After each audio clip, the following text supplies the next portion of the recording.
The first time my future brother-in-law's father looked at me, he didn't see a woman who had spent 11 years quietly paying for her younger sister's life. He saw a placeholder, someone polite enough to stand near the floral arch, smile in the family photos, and disappear the second men with real surnames started discussing money over aged whiskey. He made that clear without saying it. A glance that slid past me. A hand offered to someone else first. Then, later, with a crystal glass in his fingers and that smooth, expensive voice men like him train for boardrooms and private clubs, he asked me, "And you are?" Not "Who are you?" "And you are." As if I had been accidentally added to the room. What he didn't know was that his logistics group had spent the previous 8 months trying to acquire a compliance software company I had built and quietly controlled through a trust structure with my late mother's name on it. He didn't know his son's wedding vendor payments were clearing on time because I had covered more of my sister's life than anyone in that room would have guessed. He didn't know the venue, the flowers, the string quartet, and even the six-tier cake his wife kept bragging about had all been made possible by money that had come from me, though I had let my sister believe part of it came from a family reserve, because I still hadn't found the right way to tell her how much of her world I had been carrying alone. And he definitely didn't know that 20 minutes after he dismissed me, someone would hand me a microphone. By the time I introduced myself properly, the color had drained so fast from his face, it looked like somebody had reached into his collar and loosened a valve. My name is Eliana Voss. I'm 36 years old, and at the time this happened, I was the founder and quiet majority owner of an enterprise risk software firm that processed regulatory workflows for some of the largest private shipping and warehousing groups on the East Coast. On paper, I was the kind of person people in trade journals described with words like disciplined, discreet, and operationally brilliant. In real life, I was a woman who wore cream silk to investor lunches, answered support escalation emails at midnight if a client needed them answered, and had spent most of her adult life making sure my younger sister never again had to count grocery money in the checkout line. Before I continue, let me know where you're watching from in the comments. Hit like and subscribe if you have ever had to stand up to family who underestimated your worth. Because stories like this are never really about one rude question at one wedding. They're about what people reveal when they think your power must have come from a man they can name. I was born in Providence, but the version of my life that mattered began in a smaller Connecticut town where winter seemed to last too long, and the walls in our rental house always smelled faintly of damp plaster and old laundry detergent. My father left when I was 14. My mother, Celeste, we lasted another 4 years before ovarian cancer took her in a room so white and overlit that I still can't smell hospital disinfectant without feeling my chest lock for half a second.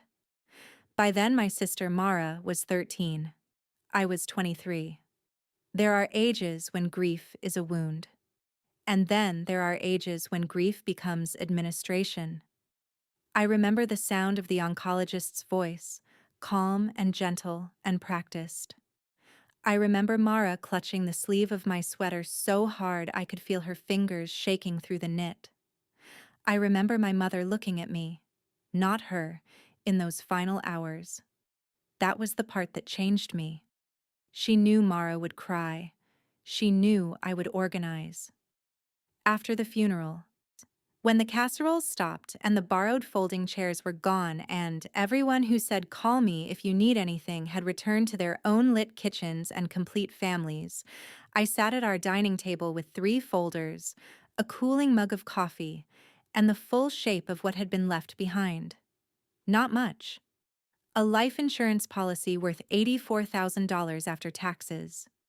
A checking account with $3,912.47 in it. Medical debt, a mortgage in default, a storage unit, and one envelope my mother had left in a desk drawer with my name written across the front. Inside was a letter and a deed transfer document. The letter was short. My mother never wasted words. She wrote that she was sorry for what she was leaving me with. She wrote that she knew I would keep Mara safe.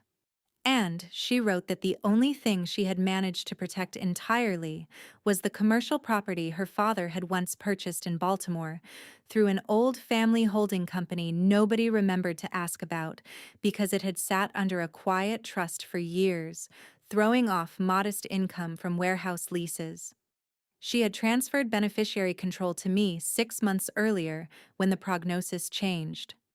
At the time, the property meant almost nothing to me emotionally. It was paperwork, another burden, another file on the table. I had no idea it would become the first brick in everything I later built. At 23, though, I wasn't thinking like a future founder.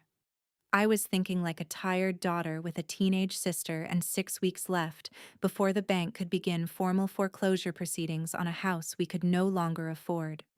I sold the house. I paid the immediate debts. I moved Mara and myself into a 2-bedroom apartment above a tailor shop in New Haven with rattling pipes, thin floors, and windows that leaked cold air in February. The hallway always smelled like somebody else's garlic.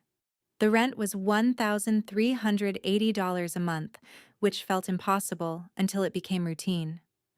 Mara got the bedroom with the better light because she still did homework by the window. I took the smaller one and told myself I didn't mind. At first, I worked wherever I could. Administrative temp jobs, evening bookkeeping for a dental practice, data entry for an insurance broker who never remembered my name, but always remembered to correct my timestamps. On weekends, I reconciled invoices for a catering company whose owner paid in checks that smelled faintly of kitchen grease because she always handed them to me directly from her apron pocket. During the day, I learned how businesses failed. That sounds dramatic, but it's true. When you sit long enough in back offices and service corridors, watching invoices stack and software glitch, and owners postpone obvious decisions because they can't bear the humiliation of admitting they are behind, you start to understand something important. Collapse is usually not loud at first. It is procedural. A missed update. A document no one reviews. A reporting lag that becomes a compliance breach 3 quarters later. Small avoidable things that grow teeth, because nobody wants to be the first person in the room to sound worried. That observation became the beginning of my professional life long before I knew I would build a company around it. Mara, meanwhile, was still a child trying very hard not to be one. She got good grades. She never asked for much. She did that thing younger siblings in broken homes often do where they become prematurely considerate, as if their needs are items they can politely remove from the family budget if they smile hard enough. I hated that. So I made rules. She would go to school trips if her class went. She would have proper winter boots. She would not work a job during exam periods. She would not hear me say we can't afford it if I could possibly prevent that sentence from reaching her. There were nights I lay awake hearing trucks grind through the intersection below our apartment and calculated numbers in the dark like prayer. Utility bill on the 12th, rent on the 1st, school books in August, SAT prep if I could manage it. The first year after our mother died, I spent exactly $312 on myself that wasn't rent, food, or transit. I know because I tracked every dollar in a spreadsheet so carefully it started to feel like my real religion. By 25, I had secured a full-time operations role at a mid-sized customs brokerage firm in Stamford. The commute was ugly and long. Up at 5:15, train at 6:10, office by 7:40 if nothing failed along the line. But the salary was $58,000 a year, which felt like wealth then. The office smelled like toner, carpet cleaner, and bad coffee. My manager wore too much aftershave and called women in the department girls until legal finally told him to stop. I learned anyway. Shipping codes, import exceptions, knee audit risk, vendor reconciliations, where delays really started and who always got blamed for them. I also learned how much of the logistics industry still ran on patched-together systems and human memory. Things got lost because one platform didn't talk to another. Flags were missed because someone entered a note in the wrong field. Companies paid penalties because the process relied on whoever happened to be least overwhelmed that afternoon. I kept seeing the same pattern from different angles. Different firms, different clients. Same expensive chaos. At night, after Mara went to sleep, I started sketching workflow maps in a notebook I bought at a pharmacy for $4.99. Not because I thought I was building a company, because I couldn't stop seeing the inefficiency. There should have been a cleaner way.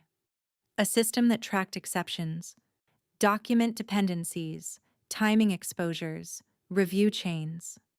A platform that didn't just store files, but actually understood the sequence in which operational mistakes became legal or financial ones. The first person I ever said that aloud to was Owen Pike. We met in a continuing education class on systems automation. He was lanky, brilliant, chronically underdressed, and had the unsettling habit of hearing half-formed ideas as if they were already architecture. After one class, I made some irritated comment about compliance software being designed by people who had never had to survive an actual quarter-end bottleneck, and he laughed and said, "That's either the beginning of a company or a nervous breakdown." It turned out to be both, briefly. At the time, Owen was freelancing in software design between contract roles. We started meeting in a coffee shop near the station on Thursdays. The place always smelled like burnt espresso and cinnamon syrup, and the chairs were hard enough to punish optimism. I would bring annotated workflow diagrams. He would bring technical questions and too much confidence. Between us, something began to take shape. A risk sequencing platform for regulated logistics and trade operations. Not glamorous, not sexy, not the kind of startup that gets breathless podcast interviews from men in black turtlenecks talking about disruption, but necessary. Especially necessary. We called it Ledgerline at first because all bad early-stage names sound as if they came from a conference room whiteboard and a lack of sleep. Later it became Asteron Systems, one which sounded serious enough for enterprise buyers and vague enough that no one could guess what we actually did until they needed us. In the first year, I didn't quit my day job. Of course I didn't. I had learned too young that optimism is not cash flow.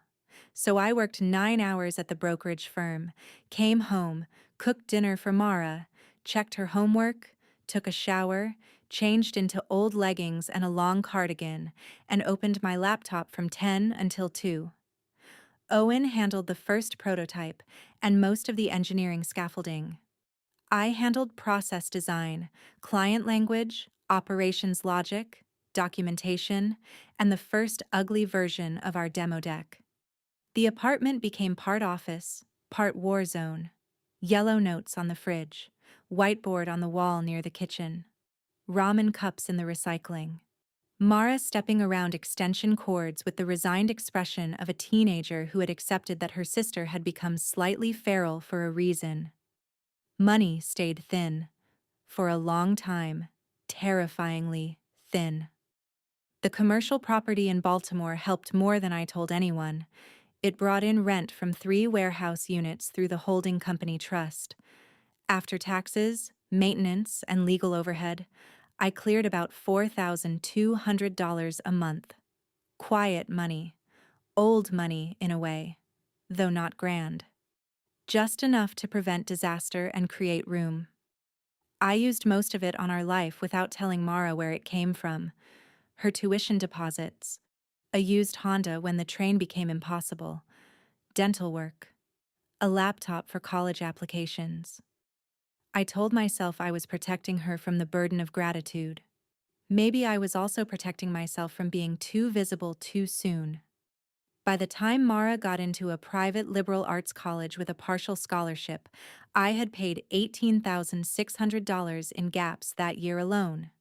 Housing, books, meal plan overages, orientation fees so stupidly expensive I almost laughed when I read them. She cried when the acceptance letter arrived. I cried after she went to bed because I had finally allowed myself to believe she might get a life that didn't begin in crisis. Owen and I landed our first pilot client 6 months later. It was a regional freight forwarder in Newark that had 3 offices, chronic reporting failures, and an operations director so exhausted he looked half transparent under fluorescent lights. He paid us $22,000 for a 6 month implementation because, in his exact words, "If your system saves me one audit nightmare, I'd pay double." We would have said yes to half that amount, but apparently I had better instincts than I knew. The pilot worked. Then another company came. Then another. I stayed quiet publicly. Owen became the face where necessary, because he looked like the kind of founder investors expected in early demos. Casual, male, technically fluent, unbothered by his own humanity. I let that happen at first because I didn't care who got photographed as long as contracts got signed.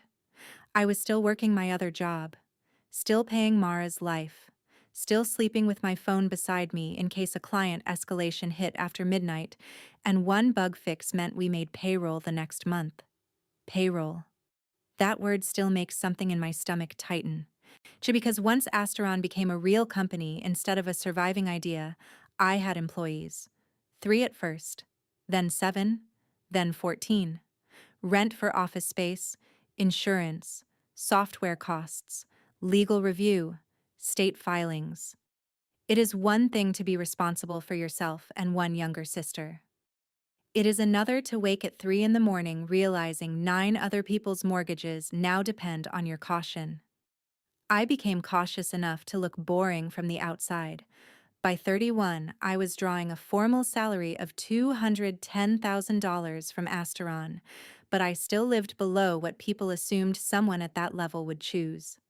I wore excellent coats because good fabric lasts. I bought one Rolex after our first major enterprise renewal, not to display anything but because I had promised myself that if I ever built a life with genuine margin, I would allow one object I didn't have to justify. I carried a second-hand Birkin only after a woman on a client board once explained over lunch that if men assume success must look a certain way, sometimes it is efficient to let them waste time reassuring themselves with the visual.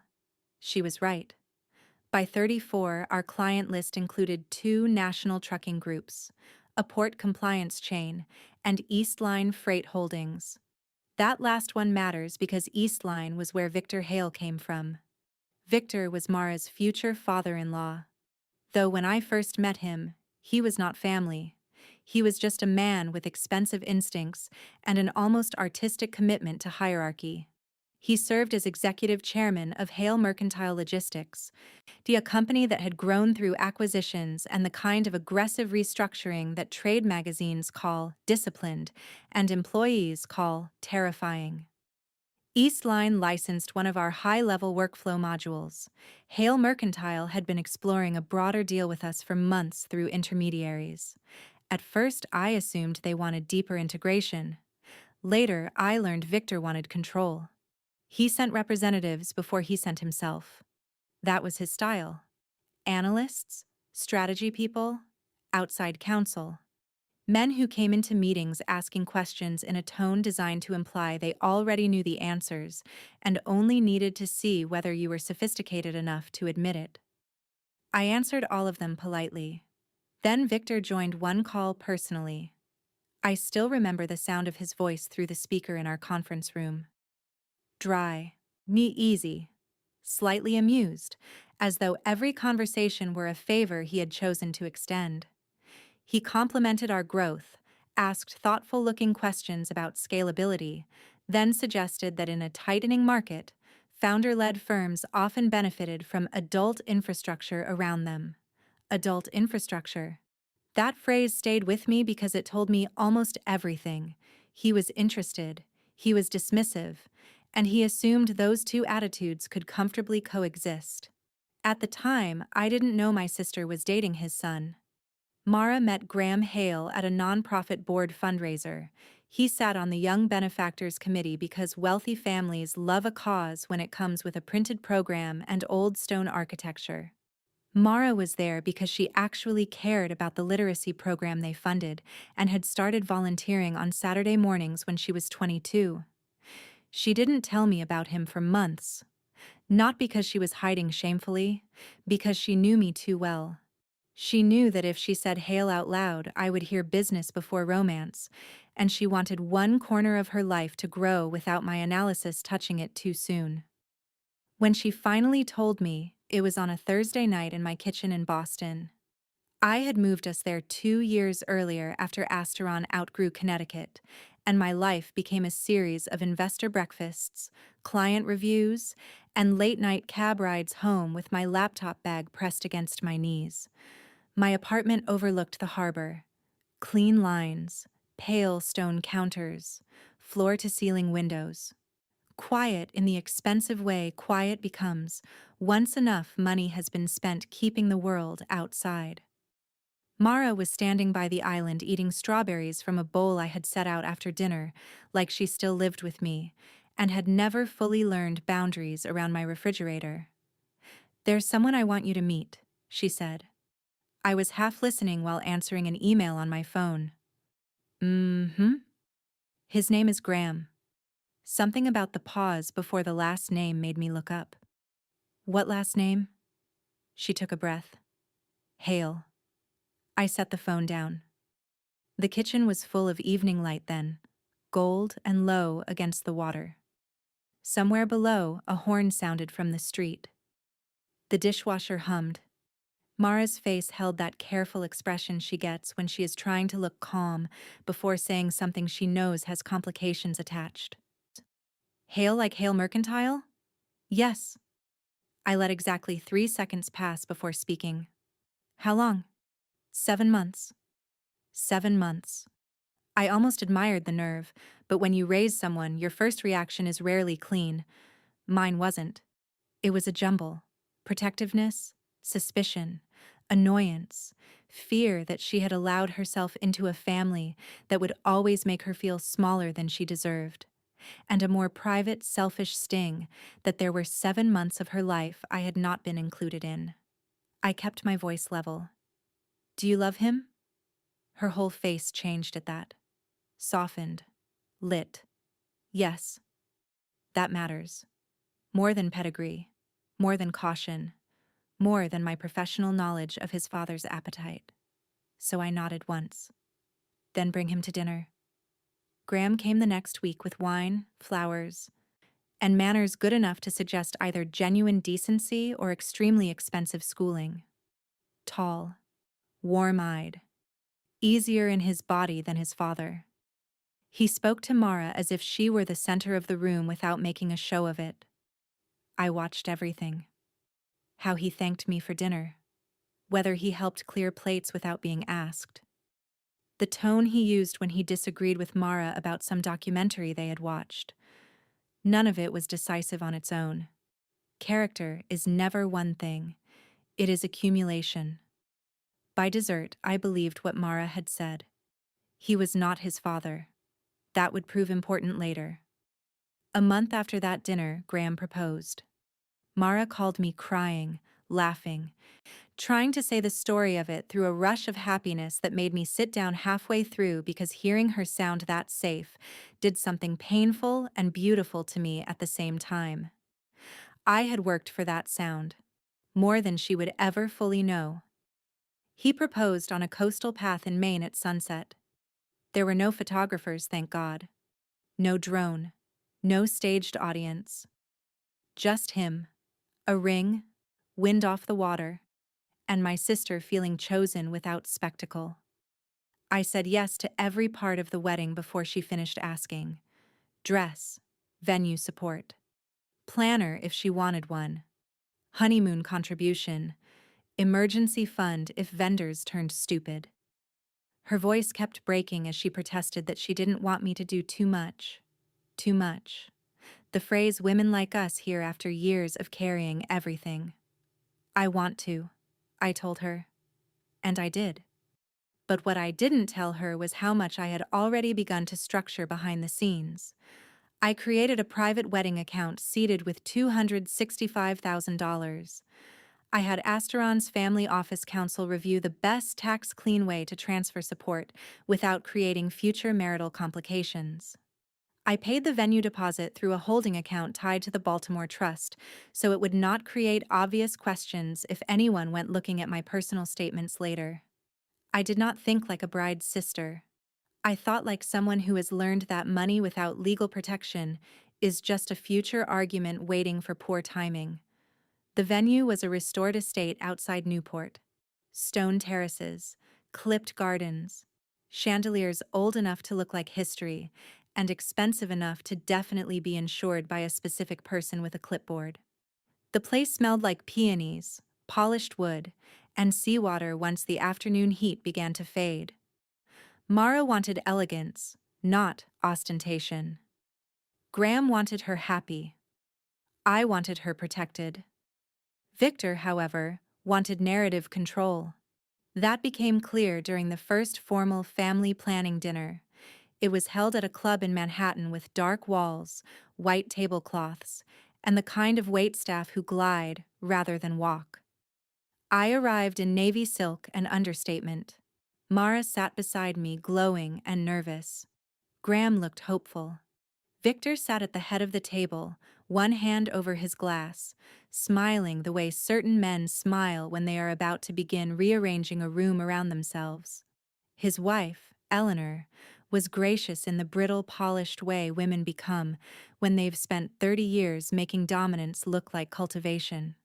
She asked what flowers Mara preferred. She praised the venue. Then Victor began asking questions that were not quite questions. Who would be covering which guest categories? Had our side considered the optics of the seating chart? Did Mara have extended paternal family to include? Or would that side of attendance remain more intimate? Every sentence was elegant. Every sentence carried a knife. I watched Mara's shoulders change by a fraction. That was enough for me. She has family, I said. Victor turned to me for the first time that evening with visible attention instead of administrative politeness. Of course, he said. I only meant these events can become unwieldy if responsibilities aren't clearly delineated. Responsibilities, meaning money, meaning ownership, meaning whose name the event would feel like. I smiled. Inside, I was calculating. We're very comfortable with the current structure, I said. Everything material is already handled. His eyes narrowed almost imperceptibly. Is it? Yes. He held my gaze 1 second longer than courtesy required. Then he smiled and cut into his sea bass. I told myself it was just stress. Just one man trying to establish dominance in the only language he respected. But there were more signs. A month later, at the engagement party, Victor introduced me to two of his friends as Mara's sister, who works in operations somewhere. Somewhere. He had already met me twice by then, and had certainly seen enough background on me through business channels to know better, which meant the reduction was deliberate. I let it pass. Not because it didn't register, because I was gathering information. Then came the venue walkthrough. The planner, a brisk woman named Jocelyn with gold-framed glasses and the haunted energy of someone who has managed too many rich people's feelings near open flames, was reviewing family processional order in the ballroom. The room smelled like fresh paint from a recent touch-up and lemon furniture polish. We stood under half-installed florals while electricians muttered from ladders above us. Jocelyn asked, "And who will be escorting the bride for the initial entrance moment before the aisle?" Before Mara could answer, Victor said, "Well, in the absence of a father, we can keep that simple." In the absence of a father. Simple. My jaw locked so hard I felt the ache behind my ears. Mara went still. Graham opened his mouth. Eleanor adjusted her bracelet and looked at the flowers. That tiny act told me all I needed about her marriage. I said very calmly, "I'll be escorting her." Victor looked at me as if I had volunteered to handle coats. I was under the impression we might minimize substitutions. That word. Substitutions. Something hot and old moved through my body then. Not sadness. Not even anger exactly. The clean fury of someone hearing another person casually reduce the dead and the faithful in the same breath. My sister will walk into her wedding with family, I said. That point is not under discussion. Graham stepped in then, thank God. Eliana is walking with Mara, that's final. Victor said nothing more, but his face did that subtle tightening privileged men mistake for self-control, when really it is just rage dressed for daylight. Afterward, Mara found me in the ladies' room while I was washing my hands under cold marble sinks. He doesn't mean things the way they sound, she said softly. I turned off the faucet and looked at her in the mirror. He means them exactly the way they sound, I said. She stared down at the floor tiles. I just need peace. That sentence undid me more than Victor ever could have, because I knew where it came from. Girls raised around instability learn to bargain with disrespect if it keeps the evening intact. So I took a breath and touched her shoulder. You will have peace, I said. But not because we start disappearing. She nodded, but her eyes filled anyway. That night, back in my apartment, I opened a bottle of champagne I had been saving and poured exactly one glass I did not really want. The city glittered outside. My kitchen smelled faintly of basil from dinner and the white tea candle burning near the window. I stood barefoot on heated floors, holding cold crystal in one hand, and reviewed every interaction with Victor from the beginning. Pattern. That is always what matters. He didn't explode. He diminished. He didn't insult directly. He recategorized. He kept trying to move me from principal to accessory in my own sister's life. And underneath all of that was another pressure running quietly alongside the family one. His legal team had increased outreach to Asteron. More requests for diligence. More interest in acquisition structuring. More talk of joining something bigger and unlocking mutual upside. He didn't know the full ownership map because the trust structure and voting arrangement kept my name one layer back from certain public documents. But he knew enough to know I mattered operationally. What he didn't know was that I mattered finally. I called Daniel Crane the next morning. Daniel was my attorney. 62, neat as a paper cut, and incapable of using 10 words when 6 would do. His office overlooked the harbor from a building with terrible elevators and excellent confidentiality. I need 3 things, I said when he answered. I'm listening. First, review the pending Hale term sheet again. Second, tighten all disclosure permissions around Asteron ownership and trust links. Third, I want every wedding payment we've made routed cleanly and privately. No casual visibility, no sloppy paper trail. He was silent a beat. Family trouble? He asked. Yes. Business trouble?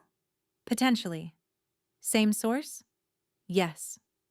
He sighed softly, the way men do when they discover the mess is exactly as tedious as they feared. I'll handle it. I thanked him and hung up. Then I went to my dressing room and changed with more care than the day required. Black trousers, ivory blouse, camel coat, Rolex, hair pinned back. My mother used to say, presentation is not vanity if what you are really doing is reminding yourself that you are composed before you walk into a room trying to reduce you. That was the beginning of my planning, though at the time it didn't feel like revenge. It felt like inventory. What did Victor know? What did he assume? What was he trying to own? And how much of Mara's happiness could I protect without turning her wedding into a battlefield she had never asked for? I did not react. I calculated. That phrase sounds colder than it felt. The truth is, calculation was the kindest option available to me. And I was not going to scream at the father of the groom and turn my sister's engagement into gossip. I was not going to expose private financial structures just to win one dinner. And I was not going to let a man like Victor believe my silence meant permission. So I waited. I watched. And the wedding got closer. By the week of the rehearsal dinner, the pressure had sharpened. Asteron had received a revised acquisition overture with stronger numbers. $48 million headline valuation, staggered retention package, infrastructure integration promises written in language clean enough to impress men who enjoy acquisition headlines, and dangerous enough to terrify anyone who has actually built something careful. Owen wanted to consider it, not because he was greedy, because he was tired. Tired in the deep founder way. The way where every payroll cycle leaves a faint tremor in your nervous system even after the company becomes objectively healthy. "I'm not saying yes," he told me in our office one night while rain hit the windows and half the city blurred into smeared gold outside. "I'm just saying we should look." We have looked. Then again. I leaned back in my chair. The office smelled like printer heat and stale coffee. My shoulders ached from 14 straight hours of wedding logistics, contract review, and a client issue in Savannah that should never have reached my desk but did, because senior men love escalation after 4:30. "You know what he wants," I said. "Control? Submission." Owen rubbed his face. "That's dramatic." "No," I said. "It's accurate." He said nothing to that. And because he knew me well enough by then to understand that when my tone gets quieter, I am usually closest to certainty. At the rehearsal dinner the night before the wedding, Victor delivered the final insult before the reveal. The room was all candlelight and silver and soft music from a quartet in the corner. Butter and rosemary in the air from the kitchen. The kind of beautiful room that encourages people to mistake atmosphere for character. I had just finished checking in with Jocelyn about a seating adjustment when I overheard Victor near the bar speaking to one of Graham's uncles. "Yes, lovely girl," he was saying about Mara. "Very resilient. She's had to make her own way in certain respects. Fortunately, she's marrying into stability." Marrying into stability. I stood very still. He wasn't loud. He didn't need to be. Men like Victor understand that the cruelest class signals are usually delivered softly enough to sound like concern. Mara was 10 feet away when he said it. I saw her hear it. That was enough. By the time I went to bed that night in my hotel suite, I knew something had shifted from tolerable arrogance into moral clarity. My suite overlooked the water. The room smelled like lilies and expensive soap. My gown for the wedding hung pressed against the wardrobe doors. On the desk beside the window sat the speech card I hadn't planned to use because I was not originally on the formal toast list. I looked at it for a long time. Then I rewrote it from scratch. Not dramatic, not cruel, just true. And the next afternoon, when Victor Hale looked straight through me beside the champagne tower as if I were some decorative relative whose name did not matter, I already knew exactly what I was going to say once the microphone reached my hand. And when it did, he was finally going to hear me with the room listening. The ballroom was full by the time they called my name. Not officially, not on the printed program. The formal toasts were supposed to be simple. Best man. Maid of honor. One short welcome from Graham's parents. Then dinner, dancing, the usual choreography of expensive joy. But weddings have a way of slipping outside the boundaries people plan for them, especially when enough emotion is moving under the floorboards. A server touched my elbow lightly near the back of the room. "Ms. Voss?" she said in a low voice. "The planner wanted me to let you know the couple would love a few words from you if you're willing." I looked toward the head table. Mara had just finished laughing at something Graham whispered into her ear. She turned, caught my eye from across the candlelight, and gave me a tiny nod. Hopeful. Wet-eyed already. Trusting. That was all it took. The ballroom smelled like peonies, butter, warm sugar, and sea air drifting in each time someone opened one of the terrace doors. Crystal trembled softly when cutlery touched plates. 100 conversations blurred into one low, bright sound under the quartet. Candlelight moved across polished silver and champagne glasses, and the pale stone walls like everything in the room had been brushed with gold. Victor stood near the bar speaking to two men in tuxedos, one hand in his pocket. Smile relaxed. Body angled as if he already owned not just the room, but the memory of it. I smoothed one hand over my dress and stood. My gown was slate blue silk with a clean neckline and a low back, the kind of dress that did not plead for attention because it assumed the woman wearing it had already decided what she was worth. I had put it on slowly that afternoon in my suite, while sunlight moved across the carpet and the steam from my shower still hung faintly in the air. Bracelet first, then earrings, then my mother's ring on my right hand, not because it matched, but because there are evenings when you want the dead with you in the room. I had looked at myself in the mirror and thought, very calmly, tonight I will not be reduced. By the time I reached the front, the applause had already begun. Jocelyn handed me the microphone with a look that was half relief and half prayer. She had probably sensed the tension all weekend without knowing exactly where to file it. Wedding planners are often the first witnesses to class warfare dressed as family tradition. I took the microphone, turned, looked at the room. Mara sat radiant under the floral canopy, one hand wrapped around Graham's. Her dress caught the candlelight like poured cream. Her smile was trembling before I even spoke. Graham looked up at me with that open, earnest expression of a man who knew enough about our history to understand that whatever I said next would not just be a toast, it would be testimony. I let the room settle. Then I began. My name is Eliana Voss, I said, and my voice carried farther than I expected. Steady, clear. I'm Mara's sister.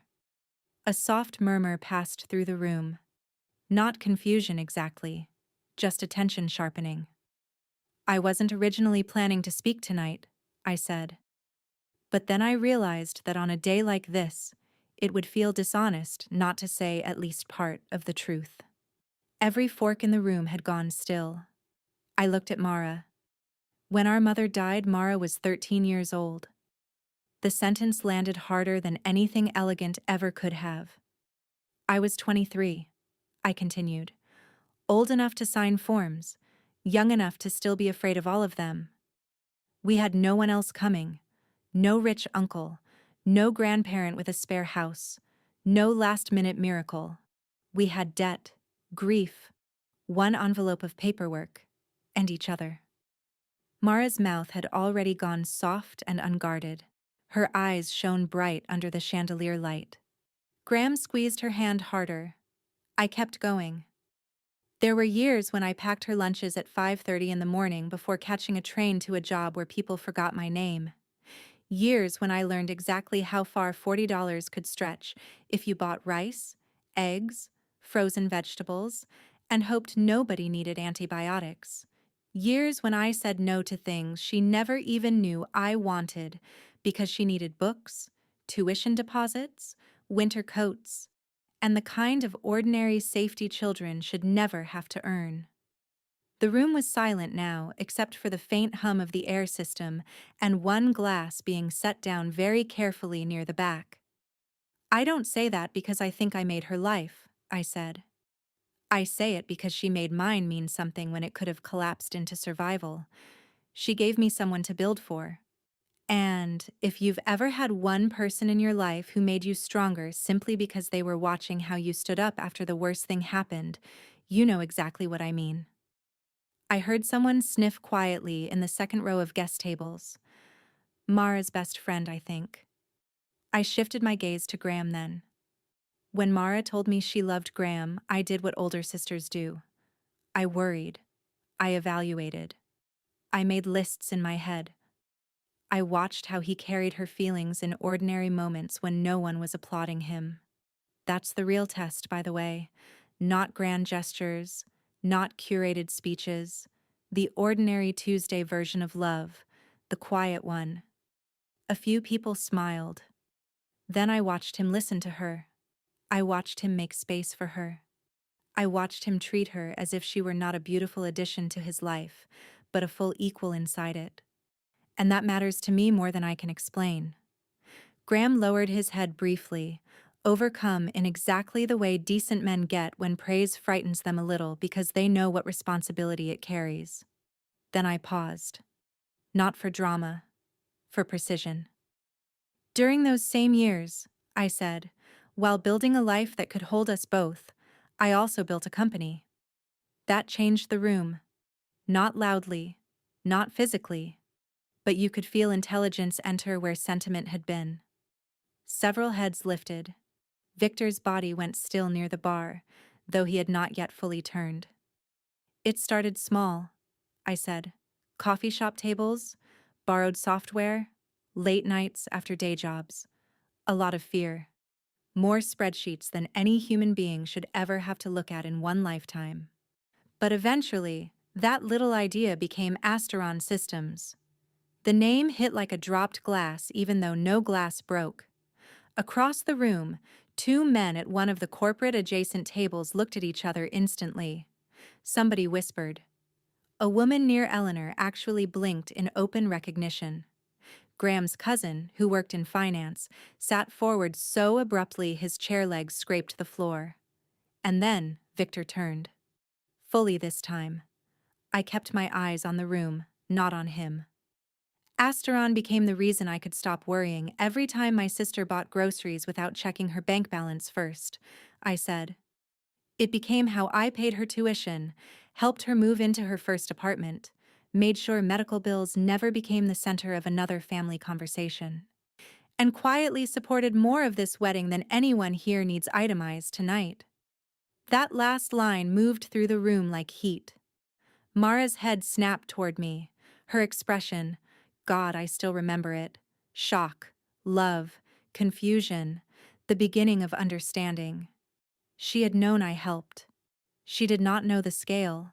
She did not know because I had not wanted her to carry my sacrifices like a debt. Seeing the realization move across her face in real time felt both necessary and brutal. I softened my tone. I don't say that to embarrass anyone, I said. And I definitely don't say it to turn this night into anything but what it should be. I say it because family is not always the people with the right last names and the smoothest introductions. Sometimes family is the person who stayed, the person who packed the lunch, paid the bill, sat on the floor beside you when everything was gone and said, "We'll find a way." By then, Victor had begun moving toward the center aisle. Not fast, not rashly, but with the unmistakable gait of a man who has just realized the social map in his head is wrong and is trying not to let anyone see him redraw it. I continued before he could reach the stage. Mara, I said, turning back to her, you are the best thing I have ever protected and the easiest person I have ever loved. She broke then. Not dramatically.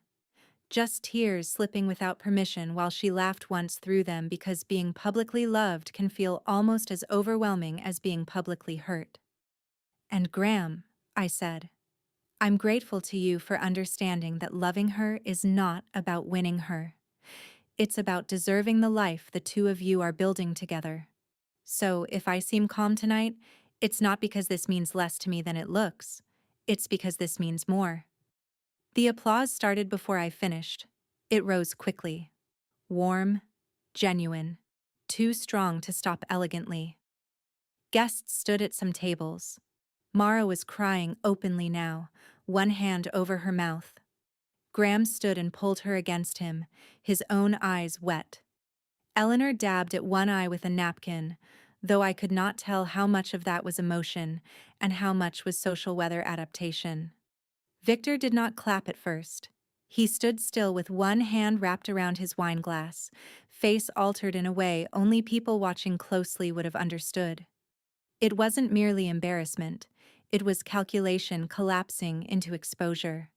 The exact second a man realizes he has mistaken the room's center and can no longer pretend it was an innocent error. Then, a beat late, he began to applaud too. I smiled, nodded once to the room, and stepped away from the microphone. My pulse was pounding in my neck so hard I could feel it under my earrings. My voice had been steady. My hands were not. I had almost made it back to my table when Victor intercepted me. He moved fast enough to be intentional, and slow enough to seem polite if anyone later described it. That is another trick powerful men learn early. Aggression with plausible deniability. Eliana, he said. Not, and you are. Not Mara's sister. Eliana. I turned and faced him fully. Up close, he smelled like cedar cologne, expensive wine, and the thin metallic edge of stress that comes through skin no matter how much money a man spends trying to disguise it. His smile was in place, but barely. That was, he said carefully, quite an introduction. I held his gaze. Was it? I asked. The ballroom noise swelled around us, cutlery returning, low conversation restarting, chairs shifting, the quartet moving into something softer and older. But around Victor and me, there was a small, clear pocket of air, the kind that forms when nearby people suddenly become interested in their bread plates while listening to every syllable. I had no idea, he said. I know. He swallowed once. You're with Asteron. I founded Asteron. He glanced down and back up so quickly most people would have missed it. Your company has been in exploratory discussions with several of our teams. Yes. And you never thought to mention your role? There it was. Not apology. Not accountability. The first instinctive attempt to relocate responsibility into my silence. I smiled. Inside, I was cold. You never asked in good faith, I said. His jaw tightened. That's not entirely fair. No? I kept my voice pleasant enough that anyone overhearing would have had to work for the tension. You met me 3 times and managed to classify me as support personnel, a social afterthought, and a missing paternal function. I didn't see much curiosity in any of those. Color moved under his skin then, just slightly. A lesser man might have snapped. Victor did something more sophisticated. He lowered his voice and tried on humility, the way men like him try on cashmere, carefully, hoping it flatters. If I gave offense, that was not my intention. That almost made me laugh. Intent is a private luxury, I said. Impact is the part other people live with. For one brief second, he had no response. Then he shifted strategy. Well, he said, perhaps this gives us an opportunity to revisit certain conversations with more complete understanding. Business. Of course. Even at his son's wedding, with my sister's tears not yet dry and his own social miscalculations still warm, he reached for transaction as if that were the one native language he could trust to restore his footing. No, I said. The word landed cleanly between us. His eyes narrowed. No? No, I repeated. There's nothing to revisit tonight. A pause. Then, more quietly, I'd still welcome the chance to speak properly. I tilted my head. You've been speaking properly all evening, Mr. Hale. That's the issue. He stared at me. And there it was. The first unmistakable crack. Not in his manners, in his confidence. He understood finally that he was standing in front of a woman he could not reposition by discovering her title late. The late respect was already worthless. He gave a single restrained nod. Enjoy the evening. I intend to. Then I stepped around him and kept walking. When I reached Owen at the edge of the dance floor, he was already grinning into his champagne. That, he murmured, was almost surgical. I took the glass he handed me and let the cold stem settle against my fingers. I wasn't trying to humiliate him. Owen lifted one eyebrow. No? No, I said. I was trying not to let him define the room. That's somehow meaner. I looked at him. He laughed softly. In the best possible way. But the night didn't end there. Of course it didn't. Because humiliation for men like Victor is rarely a single moment. It's a cascade. One realization touching another until the entire structure of their assumptions begins to list. About 20 minutes later, Once dinner resumed and the initial emotional weather had shifted, Mara found me near the terrace doors. She looked luminous and wrecked at once. Mascara saved by good application, bouquet gone, veil removed, mouth trembling in that way it used to when she was trying not to cry in front of me as a teenager because she knew I always noticed. "You paid for this?" she whispered. Outside, I could hear waves striking somewhere beyond the stone terrace and the low murmur of guests drifting toward the bar. Inside, the room glowed amber and rose and gold.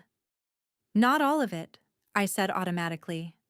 "Eliana, there are very few people in the world who can make your own first name sound like both accusation and love. Mara has always been one." I exhaled. "A lot of it," I admitted. Her eyes filled again instantly. "Why didn't you tell me?" "Because I didn't want this to feel bought." She shook her head. "You always do this." "Do what?" "Carry everything before anyone else even sees the weight." That one hit because it was true. I looked past her for a moment, out at the dark water and the terrace lanterns moving slightly in the wind. "I wanted you to have one day that didn't begin with subtraction," I said. "That's all." She made a sound then, small and broken and full of years. Then she threw her arms around me with enough force to make my glass slosh. I put it down blindly on a passing tray and held her. She smelled like orange blossom and expensive powder and salt from the tears she'd tried to hide. "I'm sorry," she whispered against my shoulder. "For what?" "For not knowing. For letting him talk to you like that. For asking for peace when you were the one making it." I closed my eyes. "Mara," I said softly, "look at me." She pulled back. "You didn't do anything wrong by wanting your own wedding to stay intact." "But—" "No," I said very gently. "Listen to me. You do not owe anyone rougher love just because you grew up around instability. You are allowed to want peace. My problem was never you wanting peace. My problem was him assuming peace required me to disappear." That settled something in her. I saw it happen. She nodded slowly, wiped beneath one eye, then laughed through the remains of tears. "You really destroyed him." "I didn't." Her mouth tilted. "You sort of did." I didn't answer that. Because the truth was more complicated. I hadn't set out to publicly crush him in some revenge fantasy. But I had allowed the full context of who I was to enter a room where he had been relying on partial information to maintain hierarchy. And once truth does that, collapse is often just timing. The next collapse came from a direction Victor couldn't control. Eleanor approached me after dinner. She had regained her polish by then. Hair perfect. Diamonds controlled and old. Expression composed. But something in her eyes had changed. Not softness exactly. Awareness. "Eliana," she said, stopping beside my table. "May I?" I gestured to the empty chair. She sat carefully, smoothing the fabric of her gown over her knees. "I want to apologize," she said. That surprised me enough that I didn't immediately speak. "For what?" I asked. "For not interrupting sooner," she said. "My husband often mistakes certainty for correctness. It becomes tiring to those of us who have watched it for years." That was a very elegant sentence, for I know exactly what he is. I studied her face, the fine lines at the corners of her mouth, the discipline in her posture, the exhaustion under both. "You don't owe me an apology for his character," I said. "No," she replied, "but I do owe you one for the comfort of my silence." The line was so good I almost wondered whether she had rehearsed it. But maybe women in marriages like hers spend decades composing private truths they can only release in select rooms. She went on. "Mara is dear to me already. And Graham?" A faint pause. "Graham has spent years trying not to become the kind of man his father mistakes for successful." That told me more than she probably intended. "Then he's further ahead than most," I said. Something like gratitude flickered across her face. "I hope, in time, we might begin again," she said. More honestly, I nodded once. I'd be open to that. When she left, Owen leaned in from his seat beside me. That family is one group therapy session away from a magazine profile. I nearly choked on my water, but under the joke sat truth. Victor's arrogance wasn't an isolated trait. It was an ecosystem. One his wife had learned to survive, his son had learned to avoid becoming, and my sister was only now beginning to see clearly from the inside. The dancing started not long after. Mara and Graham swayed through the first song as everyone watched with that communal tenderness weddings can still produce even among people who arrived wearing social armor. The band had replaced the quartet by then. Softer lights, more warmth in the room, the cake cut cleanly, champagne refreshed, people moving between tables and terrace and dance floor, as if the evening had never almost split open on a fault line of power and money and old family hunger. Victor stayed civil. Too civil, really. That is always when I get suspicious. He spoke graciously to guests, complimented the band, thanked vendors with just enough volume for people to hear. But twice I caught him looking at me from across the room in a way that had nothing to do with resentment and everything to do with recalculation. Men like Victor do not let go of leverage easily. If humiliation doesn't make them crueler, it often makes them more strategic. At 11:30, when the older guests had begun filtering out and the younger ones had turned the dance floor loud and glossy and half chaotic, my phone buzzed. It was Daniel. I stepped onto the terrace before answering. The air outside was cool, salted, and damp enough to settle instantly on skin. Music pulsed faintly through the doors behind me. Somewhere below the cliff line, water struck rock in slow, patient rhythm. "Tell me something good," I said. "I have something timely," he answered. That was Daniel's way of saying brace yourself. "Go on." "We received a revised acquisition packet from Hale Mercantile tonight. Time stamped 8:14 p.m. I actually laughed once in disbelief. At his son's wedding? Yes. The wind lifted a strand of hair across my cheek. I tucked it back and stared out at the black ocean. "That is almost art," I said. "There's more," Daniel replied. "The packet includes a restructuring proposal tied to accelerated founder liquidity, governance transition, and an implied expectation of principal alignment discussions within 72 hours. I went very still. Principal alignment discussions, meaning Victor now knew enough, or thought he did, to understand that I was central and wanted to seize the moment before embarrassment hardened into disadvantage. "Have you responded?" "No." "Good." A pause. Then Daniel said, "I assume you want the file held until morning." "No," I said. "I want it held indefinitely." Another pause. Slightly surprised, though he hid it well. "You're declining?" "I'm considering something cleaner than a decline." The wind tasted like salt and metal, and rain not yet arrived. "Which is?" Let him think tonight changed the board. Daniel, being Daniel, understood immediately. "And tomorrow?" "Tomorrow," I said. "I decide how much it will cost him to discover it didn't." That was not revenge in the simple sense. It was boundary with strategy attached. Victor had spent months treating both family and business as territories best controlled through posture, pressure, and selective recognition. If I sold to him now, after the wedding, the entire narrative would mutate in his favor. The insult would become misunderstanding, and the correction would become partnership. He would get to learn my value late and still enjoy the benefit of it as if the delay were irrelevant. No. I hung up and stayed on the terrace another minute, listening to the muffled bass from inside and the sea beyond it. Then Graham stepped out.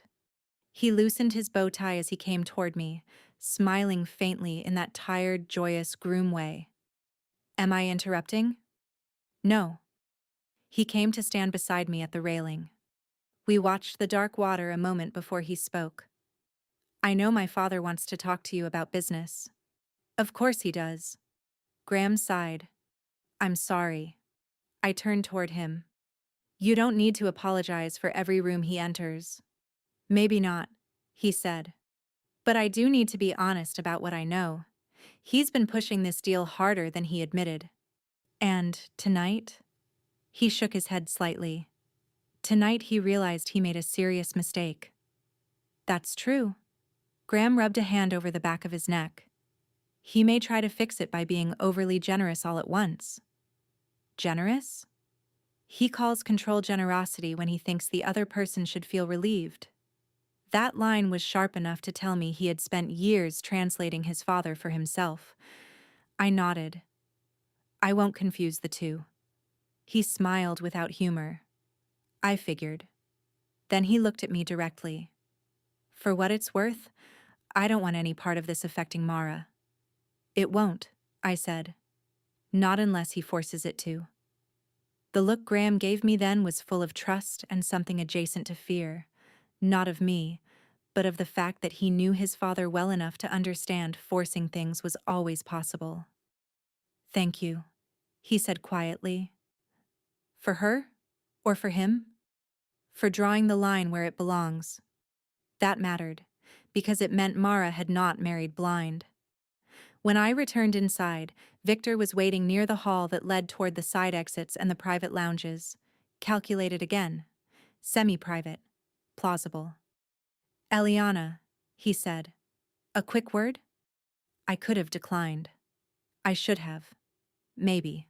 But there are times when letting a man speak reveals more than cutting him off early. So I followed him into a small sitting room lined with framed coastal sketches and antique lamps that made everything look expensive and slightly secretive.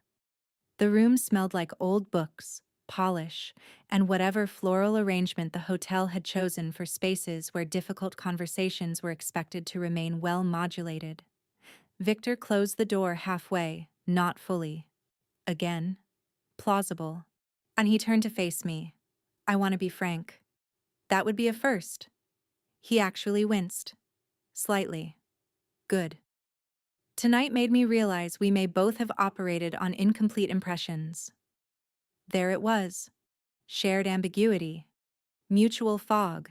A classic power move when a man wants to dilute his own responsibility by inviting you into a narrative of equal misunderstanding. No, I said. You operated on assumptions. I operated on observation.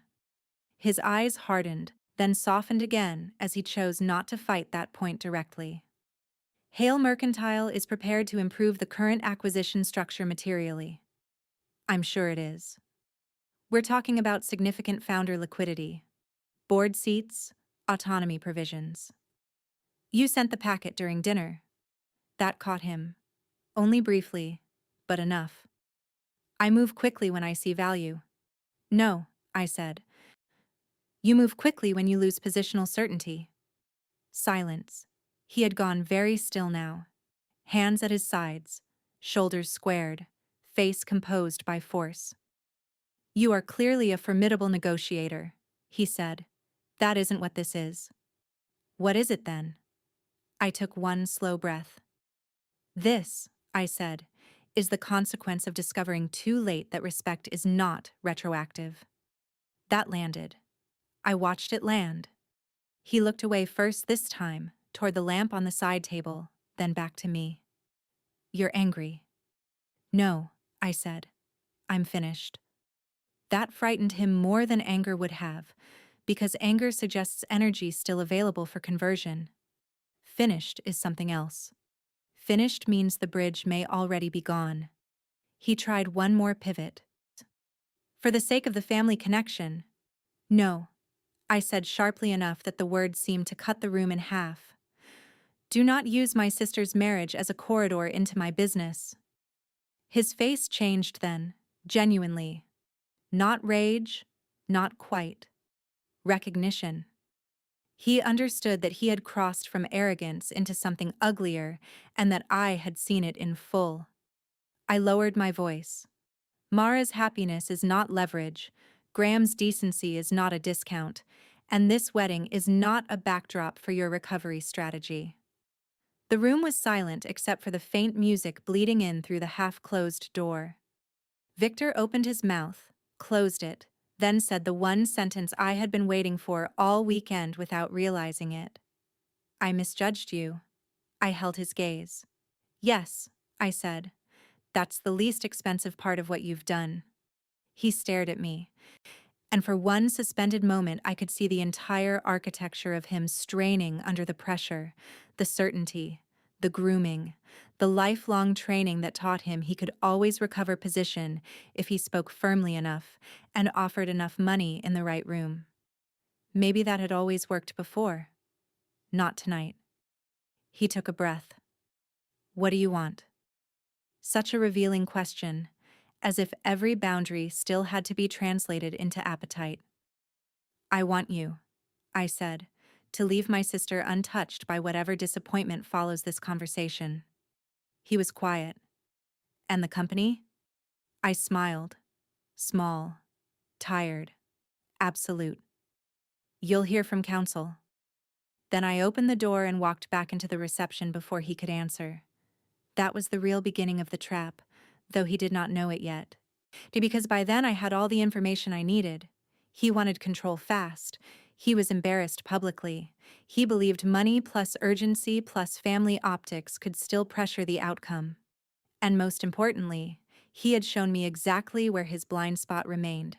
He still thought I would separate business from moral character as long as the numbers got large enough. He was wrong. By midnight, the cake had been cut, Mara's shoes were in her hand, and the dance floor had turned into the happy disorder every successful wedding eventually earns. I stayed until the final send-off, stood under the shower of sparklers, kissed my sister's cheek, and watched her leave in a vintage car with Graham laughing beside her. Then I went back to my suite, locked the door, kicked off my heels, and sat on the edge of the bed in silence. My feet ached. My earrings felt too heavy. My phone glowed on the nightstand with 3 unread messages from Daniel and 1 from Owen. I opened Owen's first. If you reject this man tomorrow, please do it in a way I can frame. Despite everything, I smiled. Then I opened Daniel's. He had summarized the revised offer cleanly. Increased valuation to $57.5 million, accelerated cash component, chair observation rights, founder retention language disguised as autonomy, non-compete traps hidden in the schedules, change of control triggers that would have given Hale Mercantile quiet authority over future product direction within 18 months. I read every line twice. Then I showered. The bathroom filled with steam and the scent of bergamot soap. I stood under the water longer than necessary, feeling the tension drain slowly from the back of my neck. When I emerged, I wrapped myself in a hotel robe so soft it almost felt manipulative, poured 1 inch of champagne into a glass from the bottle waiting on ice, and sat at the desk by the window with the dark ocean beyond it. This was the moment, really. Not the speech, not the confrontation, the decision. Sell and profit enormously while pretending respect could be negotiated after the fact. Or refuse and accept whatever complexity came with staying independent against a man who hated not owning the things that challenged him. I thought about payroll, about Owen, about our team, about how tired I sometimes was of always being the one who had to think 5 moves past the room. I thought about Mara's face when she heard what I had carried for her. I thought about my mother's letter, about the Baltimore property, about every time a man with polished shoes assumed the real power must be somewhere else because I wasn't performing mine loudly enough. Then I picked up my phone and called Daniel. He answered on the second ring. Yes? We're not selling. No counter? No counter. A small pause. All right, he said. Do you want rationale included? Yes. Business or personal? Business, I said. Then I looked out at the black water and added, but written by someone intelligent enough to understand the difference is mostly cosmetic. Daniel was silent for a beat. Then, I can do that. Send it at 9. I will. I ended the call and sat there another few seconds with the phone still warm in my hand. I did not react. I calculated. And by morning, Victor Hale was going to learn that discovering my title did not earn him access to what I had built. At 9:03 the next morning, Victor Hale received our answer. Not mine directly. Never mine directly. By then, the wedding guests were still sleeping off champagne and sentiment, and my sister was waking up in a suite upstairs wrapped in white sheets and the soft, stunned happiness of a woman who had just crossed into a new life. I was not going to contaminate that morning by turning myself into the visible source of a business war, so Daniel sent it. A formal declination. Precise. Restrained. Impossible to misread. Asteron Systems would not be pursuing acquisition discussions with Hale Mercantile Logistics at this time. After full review of the revised structure, we had determined that the proposed framework did not align with our long-term governance priorities, product independence requirements, or client stewardship model. We appreciated the continued interest and wished them well in their strategic planning. Cold, professional, final. Then, because I had asked for just a little more intelligence than standard legal language usually allowed, Daniel added one more line. Certain categories of value are diminished rather than strengthened by compressed trust. That line was for Victor. The rest was for the record. I was in the breakfast room when Daniel texted to confirm it had gone out. The hotel restaurant smelled like coffee, butter, citrus peel, and expensive flowers trying very hard to seem effortless. Sunlight moved over the silverware and linen. Guests from the wedding drifted in slowly, some still elegant, some visibly punished by their own open bar decisions. I sat by the window in a cream cashmere set, hair tied back, sunglasses on the table beside my phone, and watched the ocean flash pale under the late morning light while I ate half a croissant I didn't really want. Across the room, Eleanor Hale entered first. Then Victor. Even at breakfast, he looked expensive enough to intimidate weaker men.